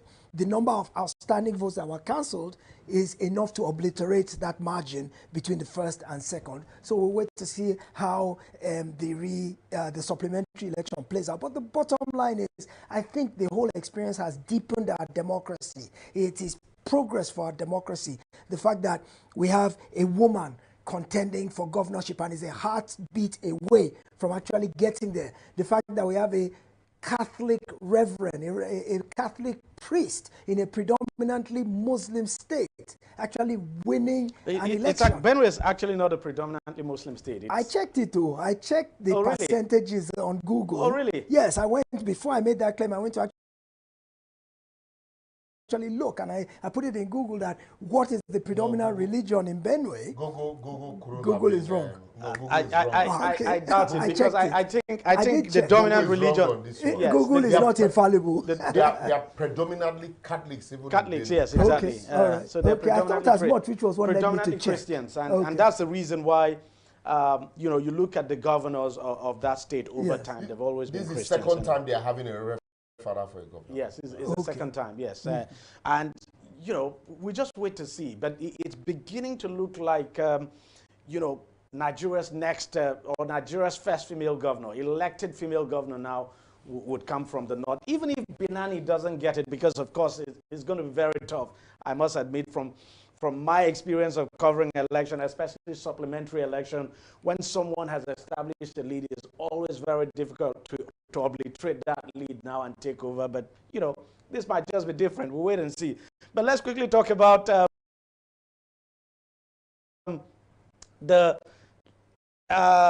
now, let's leave the northeast. Let's talk about the northwest. One state I want us to talk about that I found very interesting would be Kaduna State now. Where is it? Kaduna State, yes. That election was very close. Of course, we're going to talk about Kano Liberals, but let's look at Kaduna State. It was really, really close. I monitored that election, and when the results were coming out, the results were very, very tight. It was a tight race. What have you got to say, Liberals, about Kaduna? You see, Kaduna, for example, you have had the consistent struggle between, you know, the minority and the majority, Kaduna South, you know, Southern Zaria crisis and the rest. And so when the presidential election, there were also allegations that some of the Christians in Kaduna South were campaigning for the PDP candidate instead of the Labour Party candidate. And even though you saw Labour Party... And is that not true? The result would appear to justify that, because the Labour Party did very badly in Kaduna State, unlike the result it got during the presidential election. Yes, so when it came to the presidential election, a lot of them, Labour Party campaigned for, you know, so you saw Labour make inroads into Kaduna the way they made a lot of inroad into Jos because of the fear of the minority in Kaduna State. That's during the presidential election. Yes, during the presidential. But overall, the PDP, you know, took over, you know, won most of the seats in that presidential election. Yes. But Ubasani, the APC presidential governorship candidate, you know, has serious backing from the governor. And also, you will give it to him that he had worked in the state. He's tried, you know, his best. But yes, the fact that PDP, you know, consistently had, you know, Kano is close to Kaduna State, and the PDP also in that area. Kaduna is seen like the political headquarters of the North. You know, so some of the strong men of PDP in the North who believed it is still their turn to rule, it is still their turn to govern Nigeria, you know, would want to see Kaduna as a platform to show strength. If they are able to retain Kaduna, then they can probably bounce back from there, you know. So that it now became, let's push Labour aside, let us actually close ranks in PDP. And that's why you saw the heated, you know, as the results were coming, it was neck to neck, until, you know, the APC candidate, Ubasani, breasted the tape. And also some of the persons, like Ahmed Sani, yes, the Senator Ahmed Sani, also had been in the trenches with Uba Sani for a long time. Mind you, remember he replaced Ahmed Sani in the Senate. So all of these factors also contributed to the fact that... Don't you think one of the reasons also why the APC struggled in that state, even though it won it struggled, could also be, and I think I would like to direct this question to Dayo as well, that one of the reasons why the APC struggled in that state also could be the fact that they also presented a Muslim ticket, because the current deputy governor is the running mate of the governor-elect. Yeah, yes, I wanted to go there because the Muslim ticket of the presidential candidate of the APC becoming a key factor. He didn't look at all of that. He still wanted to push with the idea. And that, also made a lot of people, rather than, split the vote of the PDP with Labour, moved from Labour massively into PDP, and would want to also make a representation, in the state. And that's why, the APC had a battle on their hand. And if not for, the grace of the same Nasir El-Rufai, that state would have gone to PDP easily. Dayo, what do you think? Yes. Because Uba Sani is a running mate, is the current deputy governor of the state. Of course, she's from Kaduna South. Unfortunately, this time, it would appear the people of Kaduna South didn't, for them, the idea that she's from Kaduna South didn't count. For them, what counts the most would appear to be her religion.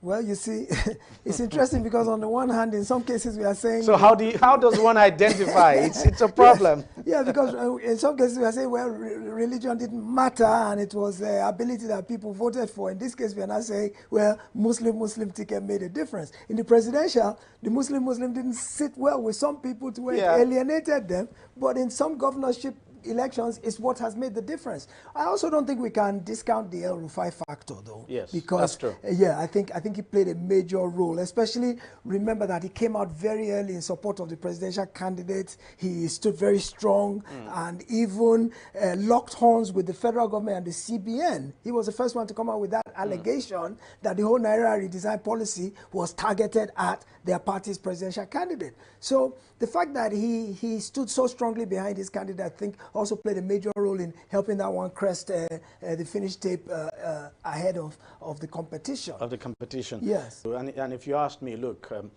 the governors actually can make the difference in this country. If the governors all pull their weight and they deliver, this country will become a far, far better place. Far, far better place. This idea of waiting on the federal government or concentrating on the federal government to do everything, it just doesn't make sense at all. The truth is that if the governors are able to deliver in their various states, then Nigeria as a whole will change. But if they continue to do poorly, then we'll continue to lament. We'll continue to lament. And let's just hope that this, well, they just concluded an election now, would have opened the eyes of some of these governors to see that, look, if they do not perform well, that they'll be booted out of office. At least we can now begin to see that votes really do count. And it's a good thing. That's one good thing about this election. And the hope is that we build on from here. Well, gentlemen, I want to thank you very much for coming on the program. Libros Oshoma, lawyer and political affairs analyst, thank you very much for your time and thank you for your contributions. Dayo Akintobi, thank you very much for coming on the program and thank you for staying with us all through this period. We thank you so very much. My pleasure. Well, that's it on the show. We thank you very much for staying with us. We'll see you again next time. Bye-bye.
Hello and welcome to the program. I am Folashade Ogurinde. Finally, Nigeria's presidential and National Assembly elections have come and gone, but the economic challenges bedeviling the nation are still very much present. From soaring inflation to weakening naira, the country's economic health is in urgent need of resuscitation. So what must the new administration do to ensure that it revamps the failing economy? Dr. Muda Yusuf, the Chief Executive Officer, Center for the Promotion of Private Enterprise, joins me now. Thank you, as always, for joining us. Now, take us through some of the current economic challenges in Nigeria of today. Well, the current economic challenges covers a broad spectrum of issues that relates to policy, that relates to infrastructure, that relates to regulation, and that relates to the quality of our institutions, and of course that relates to the macroeconomic environment. At the macroeconomic level, we have been grappling with very serious issues around high inflation. It's perhaps one of the biggest challenges that the economy had faced in the past few years. And the situation has been worsening with very serious implications for the cost of production, for operating costs, for the welfare of the citizens, and for the stability of the social environment. So the inflationary situation is extremely worrisome, and it's one of the biggest challenges that this economy faces. The second major macroeconomic variable that we need to worry about that has been a major challenge is the foreign exchange. We have been grappling with the problem of illiquidity in the foreign exchange market. Many operators cannot easily access foreign exchange.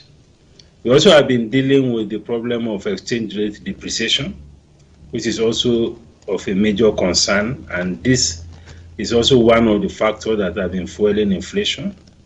The cost of production, cost of raw materials of many companies and industries have gone up dramatically because of the exchange rate depreciation. Then we have the volatility and the uncertainty around the foreign exchange market.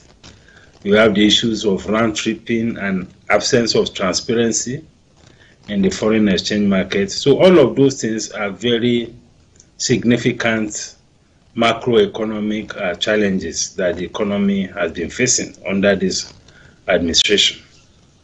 Then, of course, you have the issue of the monetary policy environment, the high cost of credit, for instance. I mean, right now, prime lending rate is as high, it's getting close to 30%. You have challenges of access to credit, especially by small businesses and even large businesses as well, because not many businesses can meet the collateral requirements and some other conditions set out by the banks. For most banks now, apart from the blue chip companies, the collateral requested by banks are what we call bank guarantees, and not many businesses can provide bank guarantees. So credit is an issue, and when we look at credit to private sector as a percentage of GDP, it's just about 12%, which is one of the lowest that you have around the world. So you have a disconnection so to say, between the financial system and the larger economy. And the deficit in credit is much higher at the level of SMEs and micro enterprises. Then, of course, we have issues of financial sector regulation, which is extremely very tight. As I speak to you, cash reserve ratio is 32.5%, which is one of the highest. And these things have implications for what we call financial intermediation. That is the capacity of the financial system to mobilize funds from the deficit, from the surplus end of the economy to the deficit end of the economy.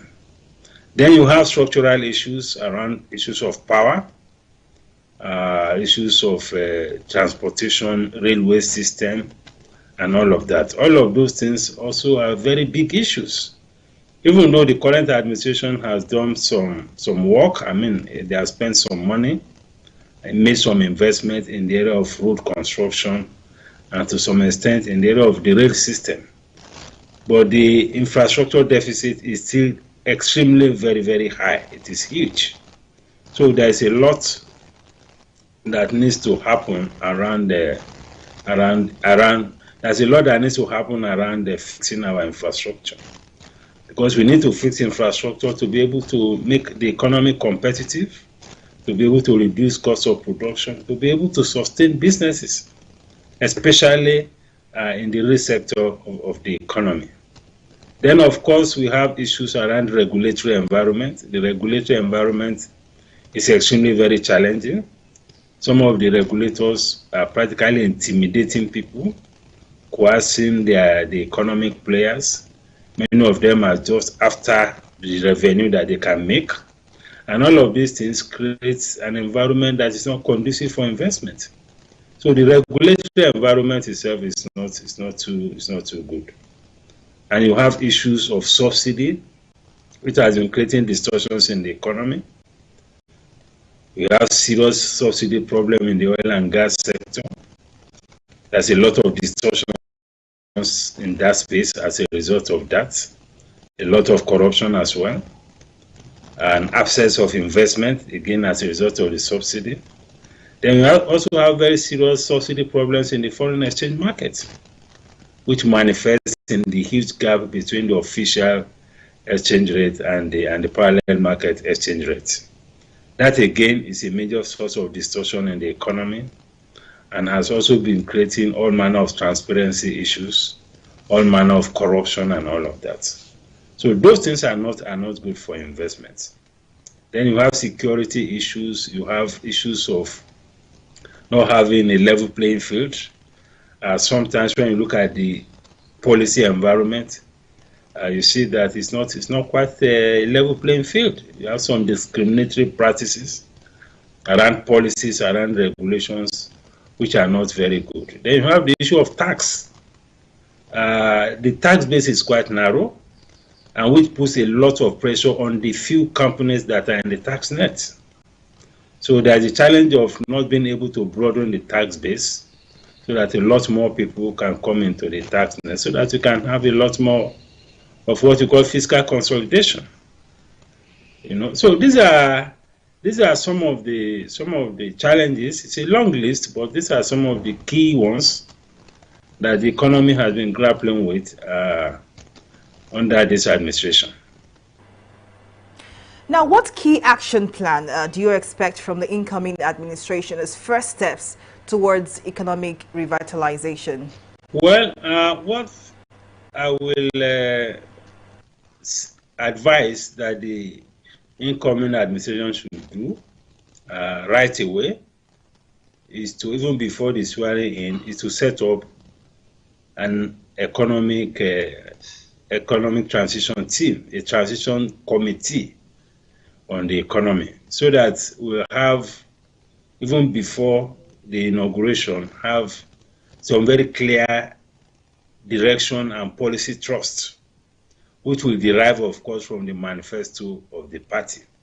But this time, something which is much more specific, which is much more actionable, and which is something that the administration can roll out within the first 100 days of its inauguration.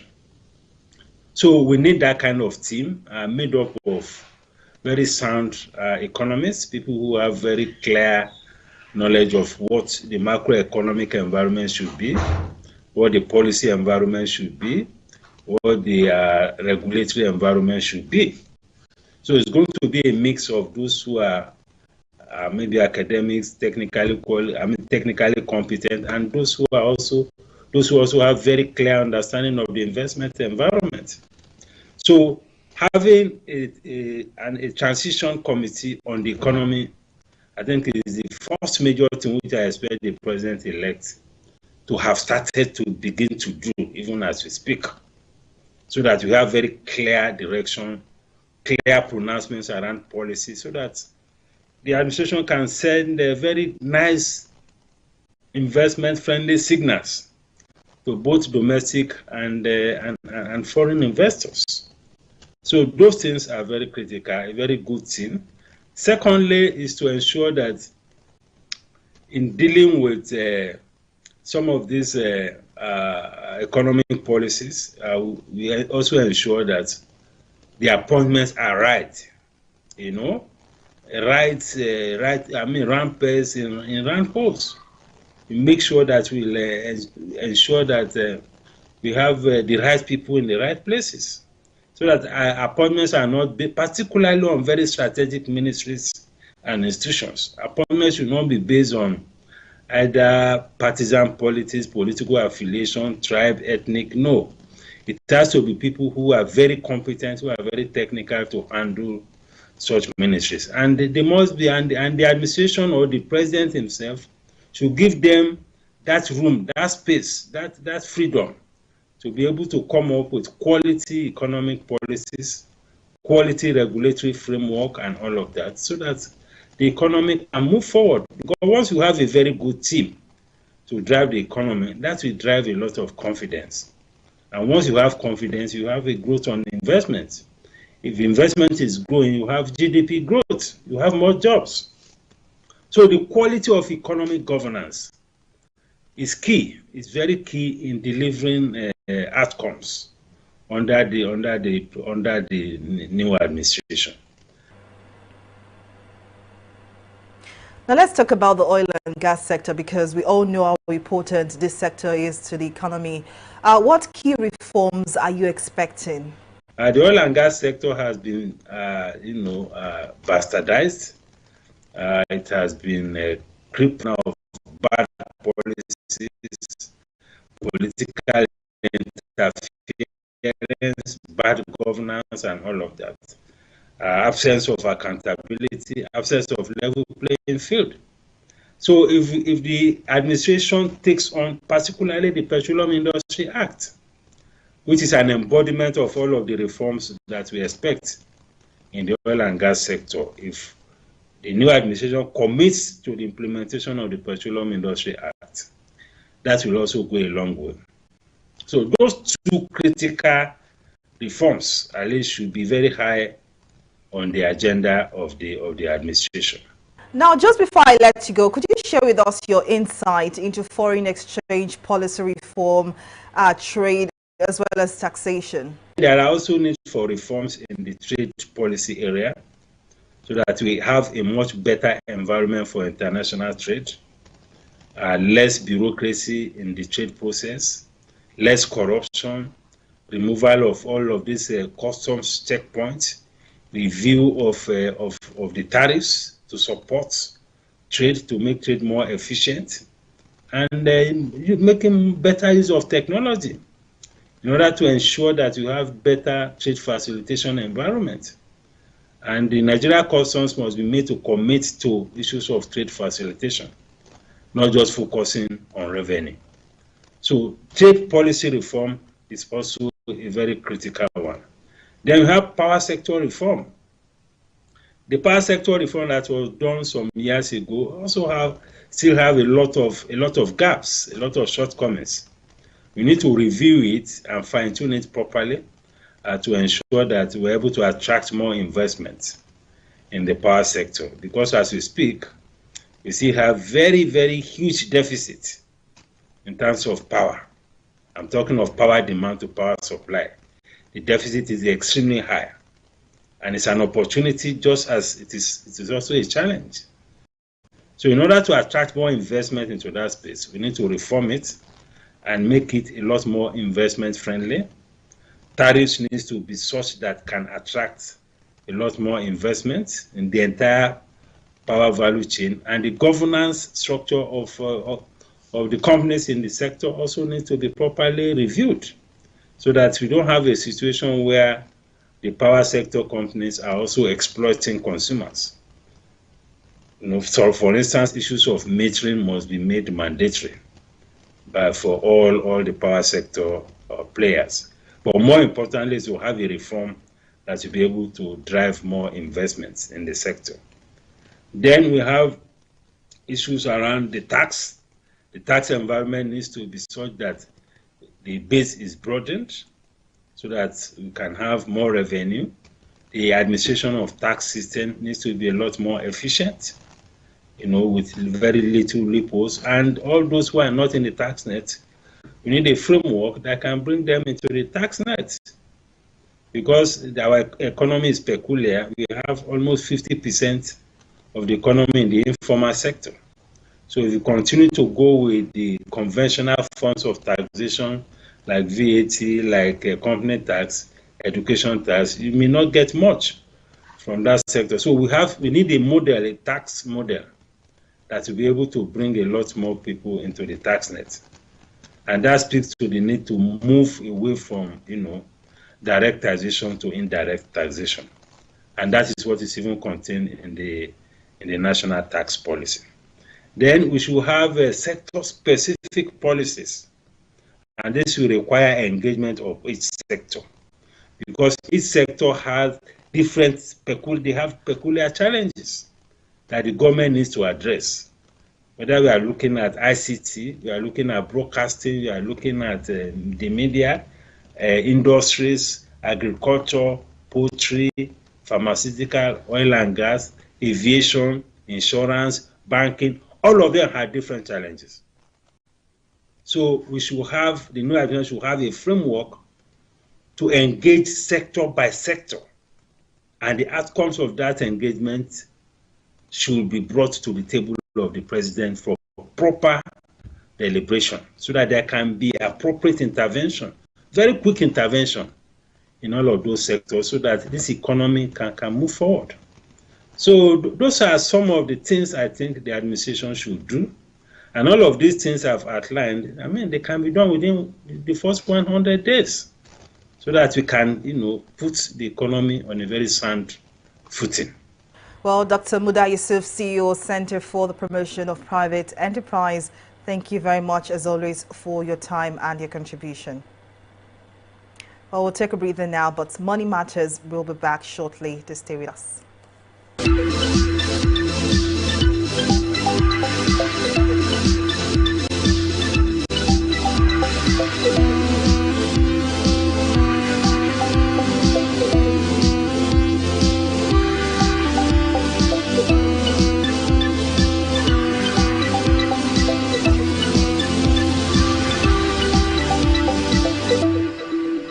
Welcome back to the program. In the past weeks, more and more Nigerians have been facing increasing hardship, no thanks to the naira scarcity. Against this backdrop, Nigerians have continued to flock to cryptocurrencies to hedge against current inflation and circumvent the various limitations on naira transactions in online payments. Well, this is no surprise, as Nigeria was ranked 11th on the Chainalysis 2022 Global Crypto Adoption Index and 17th on P2P exchange trade volume. But to speak more on this development, Adedeji Adedoyin, Managing Partner, Blue Wave, joins us now. Thank you very much for your time. Now, with the naira scarcity, more and more Nigerians are exploring other digital and electronic means of payment, such as Bitcoin. What's your take on that? Okay, thank you for having me today. Well, of course, people would naturally look for the easiest way to get things done. And one of the things we have to understand is that crypto is one of those channels that people would explore. So, of course, most people are moving towards digital payments now. And but then I think one key issue that we've had is reliability. How has this digital payments been reliable?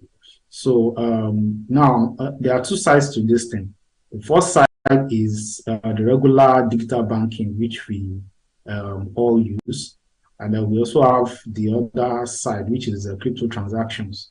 By and large, crypto transactions seems to be a bit more reliable in terms of we are sure you can transfer your funds, and if you get your wallet ID right and all that, wherever you're sending it to, of course, they will definitely get the money you're sending across. But the one thing we've seen over the weeks is that a lot of our digital banking platforms are not very reliable, which is one of the biggest issues we've had. And I think one of the key things we now need to look at is how do we make that better? Now, for crypto, the problem is we don't have enough platforms yet in the country that allows us to accept crypto payments. Okay, so for example, we have very few merchants that allow you to even pay in Bitcoin, for example. So I think that's still a challenge. And I think it's also based on the environment that we are in. So in all, it's a good thing that we are all embracing digital payments. And we hope that in the coming months, there will be frameworks in place to even make it more reliable. But for crypto, for now, it's still a bit dicey. And I hope that maybe in the next coming months, we'll definitely see some improvement also in using crypto for daily transactions in Nigeria. The recent launch of the Send Globally feature by the US-based Bitcoin company Strike in partnership with Nigerian Bitcoin company Bitnob now enables remittances from the US to Africa to happen at lightning speed. Now, what impact would this have on the growth of digital payments in Nigeria? Well, in my own personal opinion, I don't think there will be any big changes. Largely because it's a bit harder for you to convert. Even if you send me Bitcoin, the people you are sending money to, they need the money like yesterday. So even if you are sending it, if you are sending it via Bitcoin, they still need a medium to convert this money into probably naira or dollars. Okay, so for remittances, except maybe if the transfer charges are quite low, then it might be an incentive. But in all, I don't really see it as a big market, in the sense that there are a lot of remittance companies that allow you to probably just send money into Nigeria in dollars, which is pretty straightforward. So for crypto, except for because a whole lot of people, as much as we talk about crypto, is not still very wide use in the country. It's not very wide use in the country. So even if you send someone, maybe in your village, for example, you send them Bitcoin, it's a lot. It's the process for them to get the physical cash is a lot longer than you just sending it to them, maybe in dollars, and they can walk into the bank and pick it up in the bank and just change it and start spending the money. So I think for remittances, it might maybe in the future, if there are easier ways to convert the money from Bitcoins to naira to dollars, and there's more banking integration, maybe that could take off. But right now, our banking system is not integrated into crypto right now, based on CBN policy. So there's going to be a longer process, and I don't think most people that are expecting money from abroad will want to go through all that process to convert their money. But of course, it's a welcome development, and I think as we also move forward, we will see things like this happening. But I think the question would also ask is that how big is the market for some of these things that we are proposing?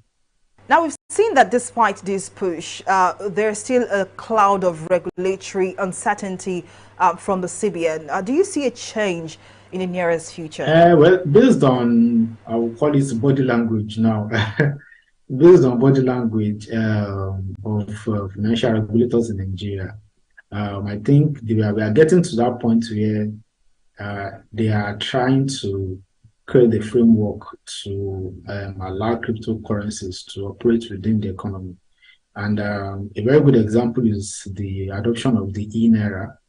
Even though it has been slow and it has not been as successful as we had hoped for, but then the e-naira is an offshoot of the cryptocurrency also. So in a way, I think we're already doing that. And I think some of the other agencies aside from CBN have actually expressed interest in creating regulatory frameworks to help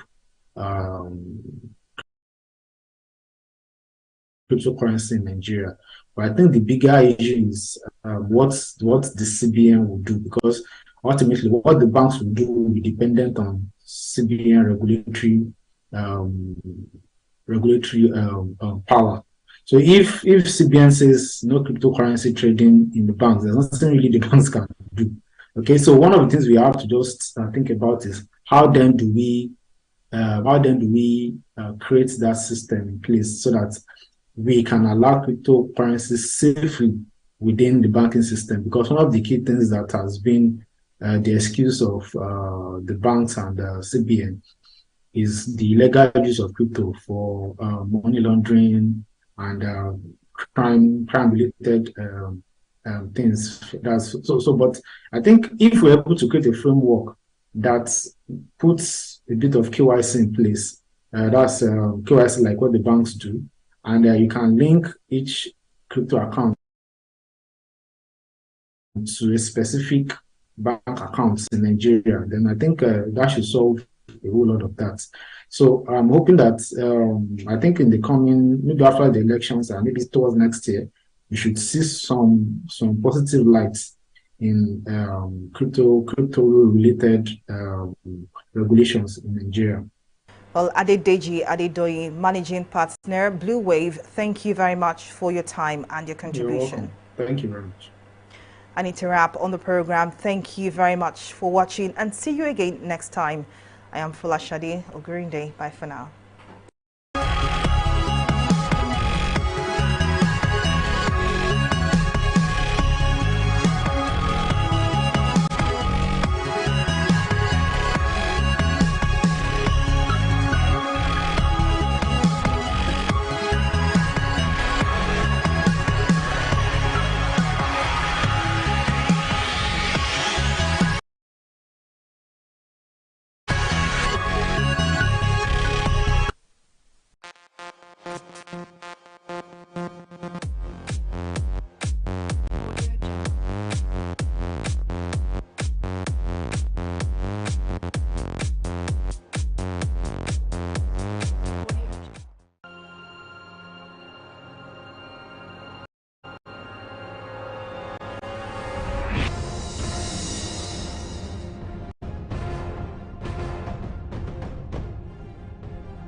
Hello and welcome to another edition of Ecosphere. I am Mary Kanu. Pollution is a major problem across cities in the world. You know, some of the world's biggest cities deal with pollution, and it's in fact on the environment and health of residents. Now, Lagos State, the largest city in West Africa and the 21st largest city in the world, is no exception, and the resulting effect is the suffocating mix of air pollution, single-use plastic pollution and solid waste in the city's streets, causing respiratory problems, floodings and other illnesses among the locals. Now, it is estimated that at least 30,000 people die every year in Lagos due to pollution. Now, on this edition of the program, we'll be taking a look at ways to solve the problem of pollution and improper disposal of waste in Lagos State.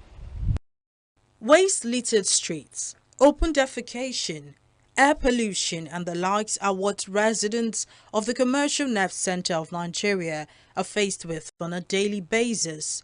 In Lagos, environmental pollution is the order of the day. Residents deal with different forms of pollution in the city's streets, leaving many with respiratory illnesses.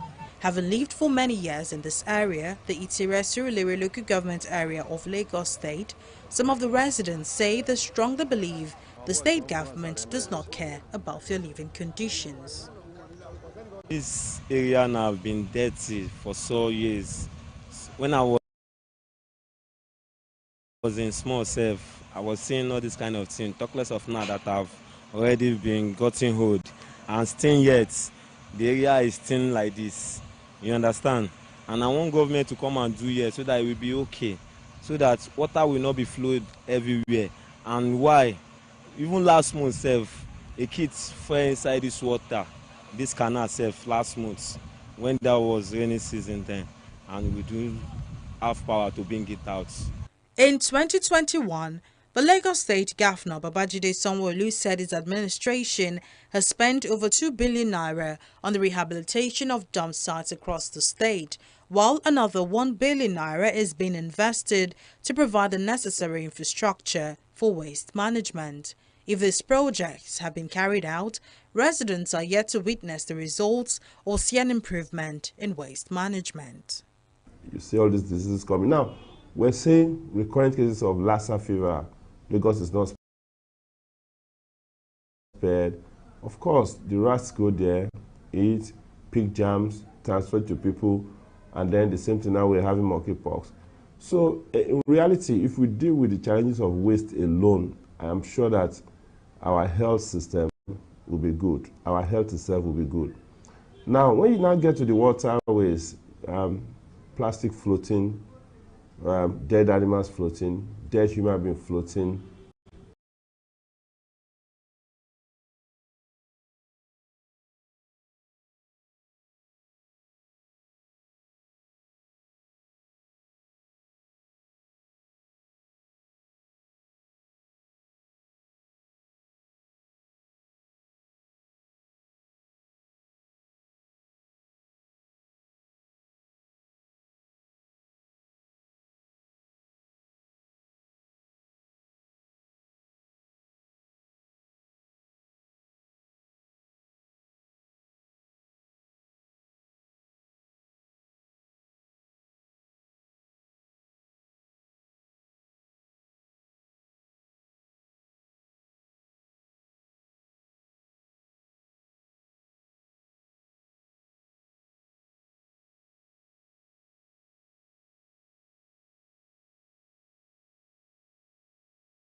Hello and welcome to another edition of Ecosphere. I am Mary Kanu.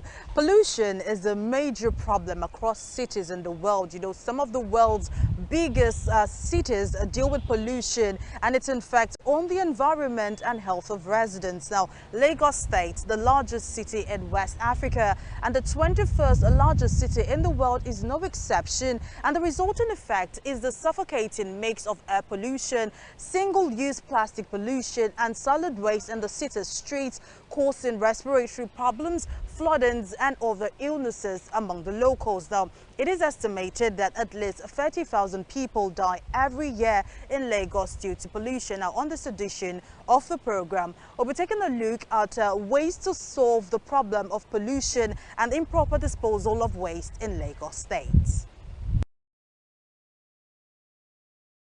Waste-littered streets, open defecation, air pollution and the likes are what residents of the commercial nerve center of Nigeria are faced with on a daily basis. In Lagos, environmental pollution is the order of the day. Residents deal with different forms of pollution in the city streets, leaving many with respiratory illnesses. Having lived for many years in this area, the Itire-Surulere local government area of Lagos State, some of the residents say they strongly believe the state government does not care about their living conditions. This area now have been dirty for so years. When I was in small self, I was seeing all this kind of thing, talk less of now that I've already been gotten hold. And still yet, the area is still like this. You understand? And I want government to come and do here so that it will be okay. So that water will not be flowed everywhere. And why? Even last month, self, kids fell inside this water, this canal self last month when there was rainy season then, and we do have power to bring it out.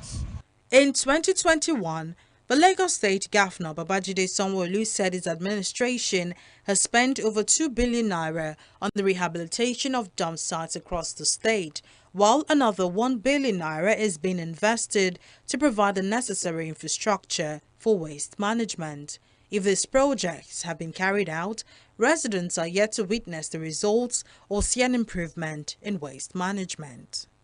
You see all these diseases coming. Now, we're seeing recurrent cases of Lassa fever. Lagos is not spared. Of course, the rats go there, eat, pick jams, transfer to people, and then the same thing now we're having monkeypox. So in reality, if we deal with the challenges of waste alone, I am sure that our health system will be good. Our health itself will be good. Now, when you now get to the water waste, plastic floating, dead animals floating, dead human being floating, microplastic dropping into the water, fish swallowing them, we eating the fish. It's a scandal. It's honestly a scandal. I think the more we put attention to the challenges of the environment and how waste is handled in this part of the world, the better for us. A mega city, 25 million people, still counting, and we cannot get waste right, waste disposal right. We're not ready. The drainage system in Lagos is very bad. We've seen cases where vehicles, humans, and other materials worth billions of naira have been lost or damaged due to drainage. This is one of the things that we are decrying in Lagos. Unfortunately, when this drainage, when this flood water make contact with feces that have been deposited as a result of open defecation, these feces make their way into water bodies, open water bodies like wells, where Lagosians get their drinking water from. Lagosians end up consuming water that has been contaminated with human fecal matter, sometimes fecal matter from animal dungs and all other contaminants. They end up being consumed by humans, and of course these humans come down with several waterborne diseases. Unfortunately, we end up having cases of diarrhea, cases of cholera, hepatitis A and E, and many other food and waterborne diseases. I've practically seen cases where people also have their food stuff, their fruits and other things they sell, edible commodities, fall into gutters, fall into flood water, and they still pick it up and sell it to Lagosians. These are some of the things that are causing the myriads of diseases that we see in Lagos year in, year out. Have you wondered why Lagos is the epicenter of disease infection across the length and breadth of Nigeria? It's because of the poor drainage and the poor disposal of waste. Unfortunately, these are the things that we are experiencing in Lagos. This must stop, and for this to stop, we must improve our sewage disposal, we must improve the disposal of waste materials, and we must limit air pollution as much as possible. Environmental pollution is not the only challenge residents face as a result of improper waste disposal. The arising issue of climate change, a resulting effect of human activities, has upset the balance of nature. You know, we have household generated waste, you know, from our consumption and every other thing. You know, we have the industrial waste, the ones that comes out from the big country industries. Then we also have the clinical waste, that the one from hospitals and from clinics, which are very, very sensitive. So the way we handle them, there's a protocol in terms of the way we handle them, their disposal, where we dispose them, how we dispose them, who disposes them. You know, it has its own protocol. Then also we have the other agricultural waste, the ones that comes from animals and others. Now, this waste, how we manage them is very important, because if we do not manage them well, they come back to affect us as humans and all living things that actually live within the environment, both humans and plants, if the waste are not well managed. So obviously, when waste find their ways into places where they shouldn't, like the drainage, like the drains, the drainage lines, of course they block the drainage, and whenever rain comes, of course we have flooding. And you know, in flooding there are different types of flooding. So the one that waste usually creates is the flash flooding. Okay, when the drains are blocked, when waters cannot flow well, so of course the water comes back on the streets and they come back to meet us in our homes, and then we have a flooding which affects people. Our recycling activities is still very poor, because there are a lot of opportunities that comes in if you have a good waste management system. But we are still moving. We are not moving, we are actually still crawling. You know, we have not actually started, okay? So a lot of this plastic waste, they are not well disposed. They are not disposed of properly, and they find their way into the drains. Some even find their way into the waters, that life in waters is not even safe anymore. We have had situations where waste was ashore, and when they open up this waste, they see a lot of plastic waste in there, right? So at the same time, within the community, these plastic waste find themselves in all the drainage. I can tell you, in Lagos State today, anywhere you find yourself, just open up the drain. Just open up the drainage system if it's covered. If it's not covered, it's obvious there, you know. And you see a situation where when rain falls, a particular line of the drainage system, you see that waters are not flowing along that line because it's blocked. Okay, people even have this habit of constructing this metal to block this waste from coming into their own part of the road. And so this water comes onto the road and we have a flooding. So they are a major cost, especially the plastic waste. Well, we'll take a break here, but when we return, the program will continue. Do stay with us.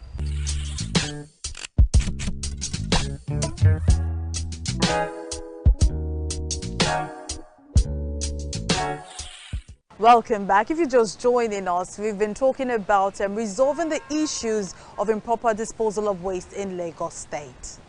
According to the World Health Organization, making the environment healthier can prevent about 13 million deaths yearly and avoid 13% to 37% of the world's disease burden. Lagos State generates 13,000 tons of waste daily, but not all of the waste ends up at designated dump sites.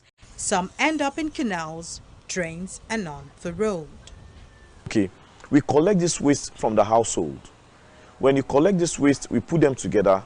Then the process, we try to separate the waste. Okay, ordinary, that's how it should be. You separate the waste. Okay, that because there are some of the waste that are recyclable, all right? So you separate them, while the other ones that will be going for total disposal will be the ones that will find themselves their way to the dump sites. Okay, so it's a process before it gets to the dump site. Now, the challenge where the government erred in 3 ways. 1, dump sites are located away from the community. And when these dump sites are located, there should be existing legislations that restrict community development to that area. Okay, if a place is cited as a dump site, it's away from the city, and there's restriction in terms of urban development, because there should be some form of distance between the dump site and where habitable areas. Okay, because from that dump site, one of the worst chemicals that depletes the ozone layer, comes out of the dump site, which is the methane, and it is very, very harmful and dangerous. So dump sites are expected to be sited away from the community. Now, in Lagos, we have a situation where dump sites are located or sited away from the community, but there is no restriction that halts urbanization to that located dump site. So, for example, there's a place called Yanoba. The place was located about 25 years ago, and it was far from city, but there was no restriction in terms of urbanization, urban development. Today, there are houses surrounding that dump site. So, health-wise, the people living around that place are not safe. That's one. The Olusosun dump site at Ojota, when it was located, houses were far from that place. It's a place that in those days, because the methane, when the heat from methane starts coming out, you see smoke coming out. You think they are burning the waste. They are not. It's the methane that is reacting. All right. So you see this is from distance. But today, houses have been built around that place, such that people who are living there, they are not safe. The water system is poisoned. It's not safe. All right. Then the methane that comes out of that, emits from that place, it's not safe for the humans living around there. So that's why I said the government have erred in that area in terms of restricting, in terms of putting in place enforcement so that people will not build towards that place. So the government have failed in that area. 2, in terms of management of the dump sites, usually in most countries, these things are kind of like privatized to companies who are genuinely involved in environmental activities, to experts who understands this thing, right? The government cannot do it alone. The government is expected to generate, to bring up, put up legislations. They are supposed to be a kind of, they try to stabilize within the private sector and the public sector, right? But they are not expected to manage the dump sites. Professionals who understands the dangers and the kind of harmful chemicals that comes out of that dump site are supposed to manage the dump site. But here, an agency was created, LOMA, to manage that dump site. Okay? And those dump sites are not well managed. The third aspect where the government is not performing well in that area is the waste collection in itself. Now, we have in Lagos State, the collectors were registered. Okay, fine. There were list of items that they must procure before they can be listed as one of the collectors, like the trucks the crop for with the waste collection trucks and what have you. Now, a lot of them are using trucks that are dilapidated. Some of them have trucks that are not enough to cover the area that has been allotted to them. Okay, and you discover that the collection is poor. Some of these trucks can't even get to the residence of a lot of the people living in the communities. So people have to converge at a particular point. Now, when they dump the waste there, it takes a while before the collectors, the trucks arrive there to pick up the waste. That's another issue, which is another environmental issue. So the collection in itself is poor. And you see some of these trucks collecting this waste. When they even collect the waste, on the road, you see this part of the waste dropping on the road. Okay, and they litter everywhere. So driving to that dump site is another issue. And all these things, they have its, they have their effect, you know, and it has to do with proper waste management system.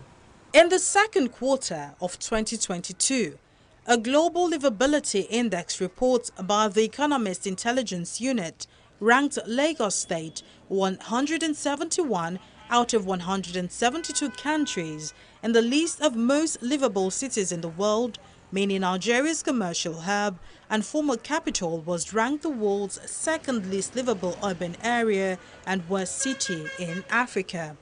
While the state government says the continuous attitude of littering by residents results in the deterioration witnessed in the state. Lagosians are trying also. They come here, they come from their community and come and give us information here. And you go. When you get there, it's true. One big man would have taken up, would have built on the drains. And they were afraid to go and talk to him. Even if they talk to him, they will come and report and we'll go. We'll have task force here that recover at setbacks and chase some people away from wetlands. You know what wetland does? If you have heavy flooding like this, they settle there. That's where it's supposed to settle. Then when the rain stops, it will now start moving into the lagoon. You will see grass is there again. But that does not mean that you have to go and build there. It's low. There are areas we have in Lagos here you're not supposed to build. You're not supposed to live there. Itarabadia is one of them. Shibiri is one of them. There are places in, Ketu there that you're not supposed to live. Yes, you will see greens, but you won't know that underneath that it's water. So you're not supposed to live there. And so many of them, agility, all of them, you're not supposed to live there. I can't trace it here now. We should call the names where you're not supposed to go and live. There are wetlands, low-lying areas, below sea level. But because of scarcity and paucity of houses, people still go there to build. They won't build story building and mansions, but shanties. And when it comes, when the flood comes, they will start shouting, "Hey, government, come over, we are dying over." They say, "You're not supposed to build here." Government duty is to provide a conducive atmosphere for business to thrive, for people to make the city a livable city. That's our duty. If you have a bad road here, they will not call you to come. It's government they will call. We'll go there and check what caused this pothole here. Okay, let's check the drains. Drains is the first place to go. Is it okay? Okay. If it's not okay, get the FAC people to come and clean it up, and then get the works, Ministry of Works to come and patch up the road. Finish. But government cannot handle all the roads in Lagos at the same time and provide all the drains at the same time. Gradually, these things will be in place. Gradually, we don't know. So we are responsive and responsible. We care. Government is established to serve the people. You are serving the people, you are not serving yourself.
watch it be destroyed in the hands of individuals who have nothing attached to the party.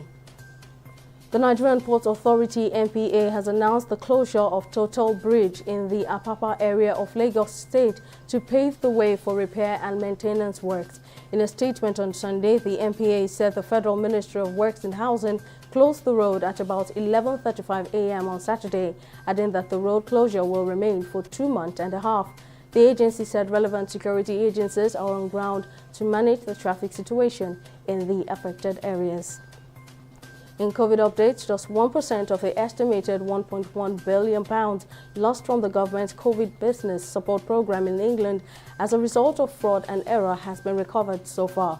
According to reports by the National Audit Office, the latest figures of retrieved money collated by the newly renamed Department for Business and Trade (DBT) showed that only £11.4 million of that amount has been recovered. The report has called for the DBT and Treasury to draw up formal contingency plans by the end of this year about similar financial support if there is a future national emergency using the lessons of the COVID scheme. In business, domestic air transport fares have risen by 66.36% in 1 year. This is according to the National Bureau of Statistics, NBS. In its latest report titled Transport Fare Watch, February 2023, the Bureau disclosed that in air travel, the average fare paid by air passengers for specified routes, single journey, decreased by 0.18% on a month-on-month basis from 74,702 naira in January 2023 to 74,571 naira in February 2023. On a year-on-year basis, the NBS revealed that the fare rose by 66.36% from 44,825 naira in February 2022. On the global scene, Britain's Prince Harry has on Monday made an unexpected appearance at London's High Court for a hearing in his claim against a newspaper publisher, the Associated Newspapers Limited, over allegations of unlawful information gathering. The publisher of the Daily Mail Associated Newspapers is bidding to end the claims brought by high-profile figures, including Harry and the singer Elton John, over alleged unlawful activity at its titles. A 4-day preliminary hearing at the High Court will be held from Monday and is set to include an attempt by Associated Newspapers Limited to have the claims dismissed without a trial. And in sports, the draw for the men's FIFA Under-20 World Cup in Indonesia has been cancelled days after Bali's governor called for Israel to be kicked out of the competition. In a statement on Sunday, the Indonesian Football Association said fixtures for the 24-nation tournament beginning in May were due to be chosen on Friday in Bali, but FIFA had cancelled the event without giving a reason for setting a new date. Authorities say they have been trying to slowly rebuild the country's standing after FIFA suspended it from international football in 2015 for a year over government meddling in a domestic association. That's all on the newsroom at this time. Join us again for more updates. I'm Simisola Adigun. Bye for now.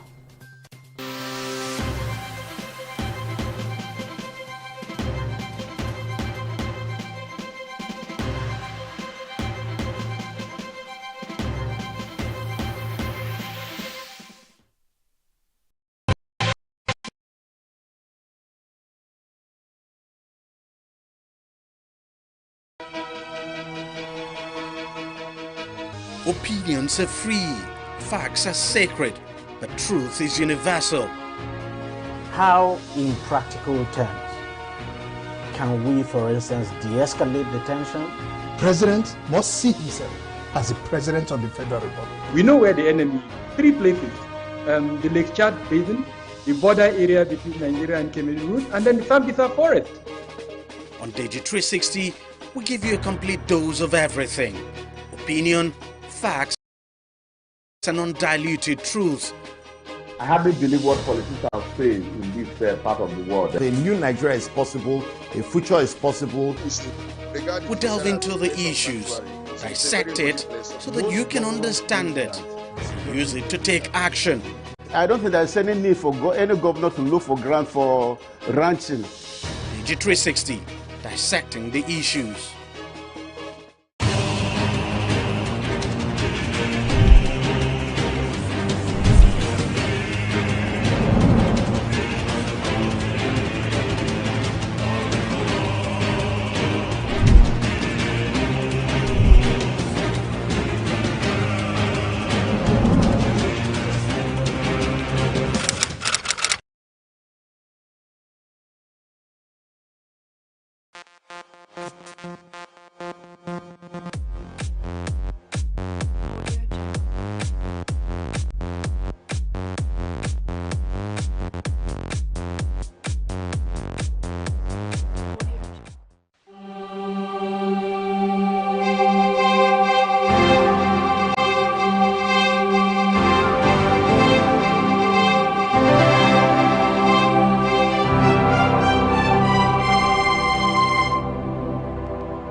in terms of settling down, does age affect the chances of choosing the partner you want? In terms of settling down, does age affect the chances of choosing the partner you want? It should be a choice. I think it should In be a which way? Me as as female, I date a younger person. I feel like age as is a a factor. female, like, as in is age a factor in you Deciding getting who what to you get married want, to, yeah, who you want. who you want to get married to. Meaning, can I get married to a younger man? No. Like, for example, as you grow older, for example, now, your chances of getting who you really want becomes slim. Okay. I don't think it plays like that for a man. For a man, yeah, it doesn't. It's for a man. But it's you know, for a lady. For ladies, I just feel like you don't. For ladies, you can say that yes, we have the, how do they say it? It's not in our favor. You get. It's more in guys' favor. You see guys in late 40s, just getting married, mid 50s. Yeah. But for women, you understand? It's like, oh, you think about your biological clock. You think, oh, maybe can she, still be able to have kids and everything. So you understand. So most times when they get to a particular age, they start getting pressed like, oh, like let me just look for one and just settle down or something. You get. I even think like sort of just settle for anybody they say. No, like they settle. No, I'm just saying they that don't. for them. It's just I'm that. not saying that It's just that. Like, older women settle now. They settle at the end of the day. I don't think they're going to settle. Now there is easy. I was about to say like you can freeze modernization, your like you freeze your eggs. Yes. It's quite easier now. It's quite easier now. And you again, freeze people like have a liberal mind now. Liberal mind, and even for now, now more people are more maybe because people are now more open, and then they, civilization and everything. People are now seeing that you don't need to rush to anywhere. Do you understand? Actually. Okay, so and then because of what is even happening right now, like people considering marriages where people, you rush in and then you rush out. People are like, no, I'm going to take my time. I'm going to wait to get married to the right person. You understand? I'm not negating the fact that some people are still rushing. Yes, you are still taking your time. Yeah, that's why. As a woman. That's why I say. I'm not saying that maybe she's trying to be picky, but like maybe I'm not saying maybe at that stage.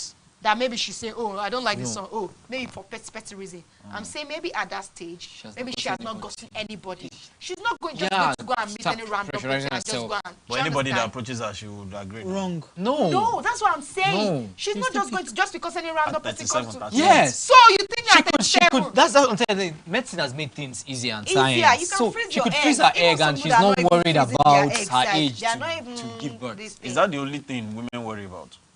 It's part of the thing. That's one of the major things in Nigeria. That's one of the major or things in Africa. that people worry about is their biological. It's the truth. Unless you don't want kids. It's the main thing. Because in-laws, your in-laws will say, why won't marry this babe? She don't she don't feel give you picking, she don't give us grandchildren. So that's just the only reason why you don't feel married. Major thing for Nigeria. But what of you? Me, for an older woman. If I like the older woman, I'll get married to her. There are ways we could look for a child. So she's like 50, can you get married to her? 50 is too much. There's a considerate age. I can't. Considerate age? What is considerate age? Huh? 45. No. I'm going to be 34. Let's say a lady 40. Yes, I could.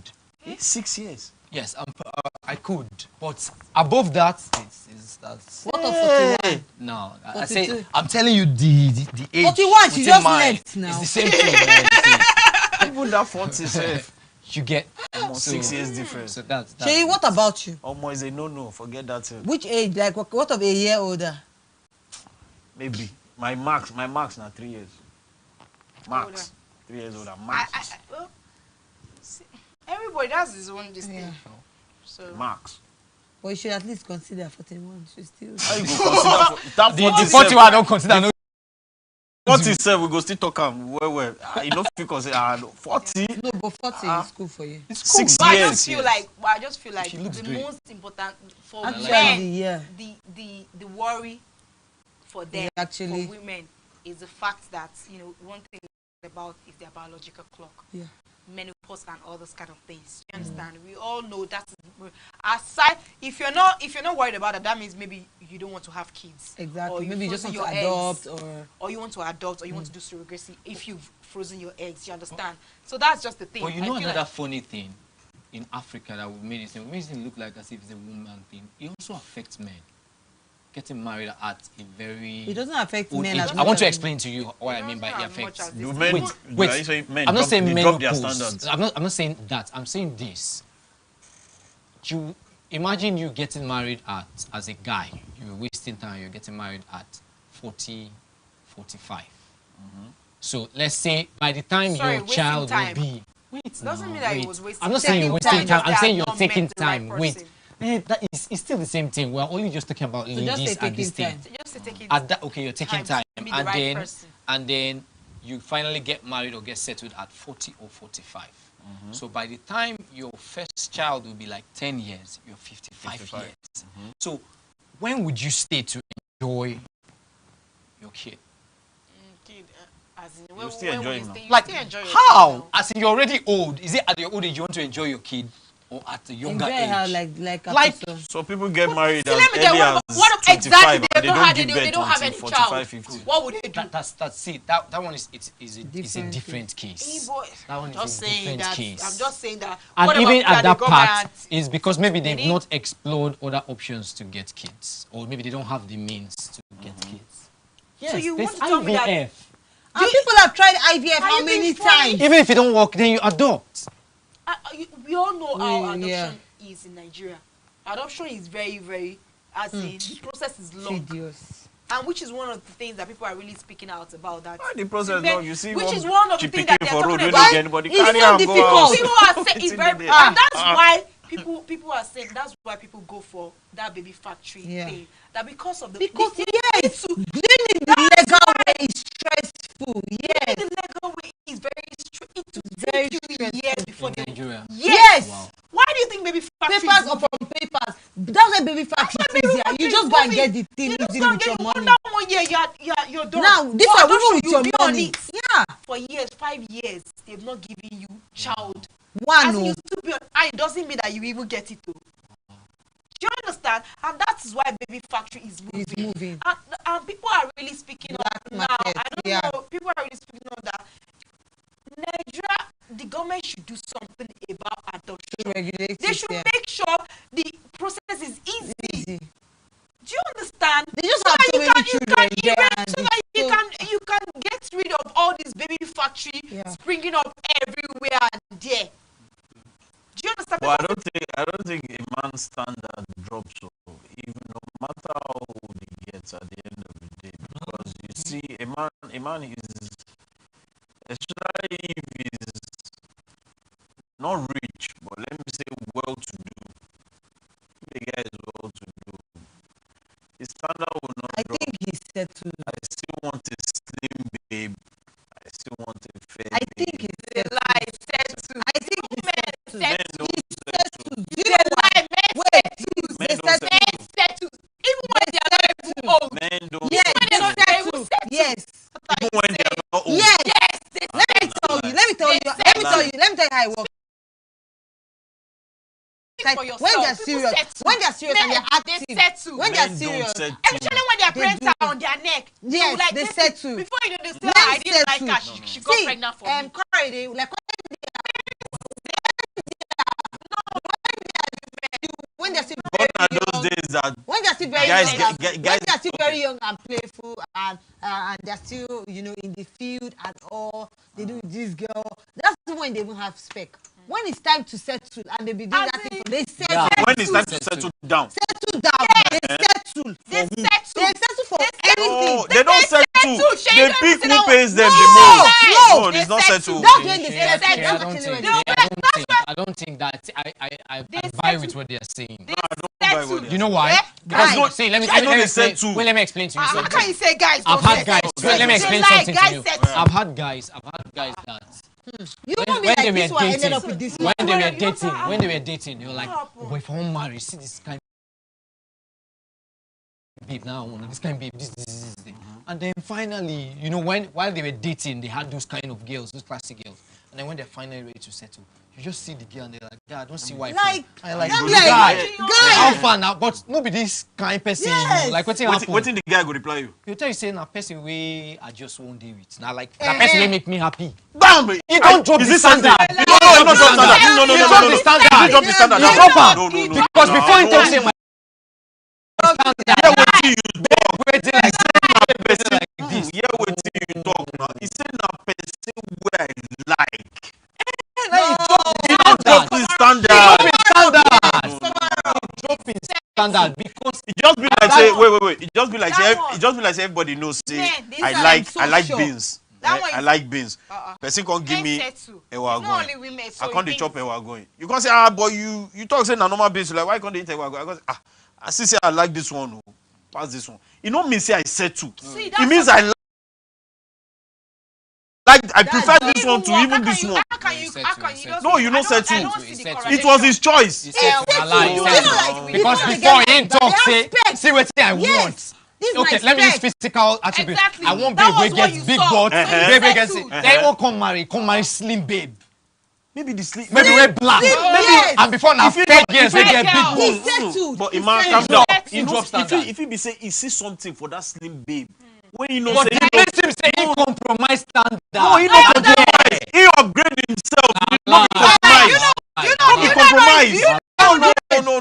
Not think am like that. He not compromise anything. Okay, so why is he chasing? Why is he flirting with that his spec outside? They will not be like, why is he flirting with his spec? His spec outside. Yes. No, I don't understand what you're saying. Like you like get after you not come marry that one, you not be flirting with his spec outside. You see that one? Why? That's a different topic that we cannot delve into now. Okay, good. Men naturally, no matter what, they like very. Because by nature. How? We have discussed this issue. We don't discuss them before. Now I say more no delve into this thing deeply. More no delve into them deeply. Let's not go into it. There is a very high probability for a man, even a married man, to still look outside at the end of the day. Because men, our eye know they stay one place. Now so it be. No, not a loose man. Now so it be. It takes the grace of God, serious grace of God, serious grace of God for a man. Religious belief. I did tell you. Not because of religious if not because of religious belief and then some form of morality, no be lie. Actually, all men. Oh, that's like inbuilt, like inbuilt. I'm not saying it's not. No, so why is it there now? So why is it there? Why is it there?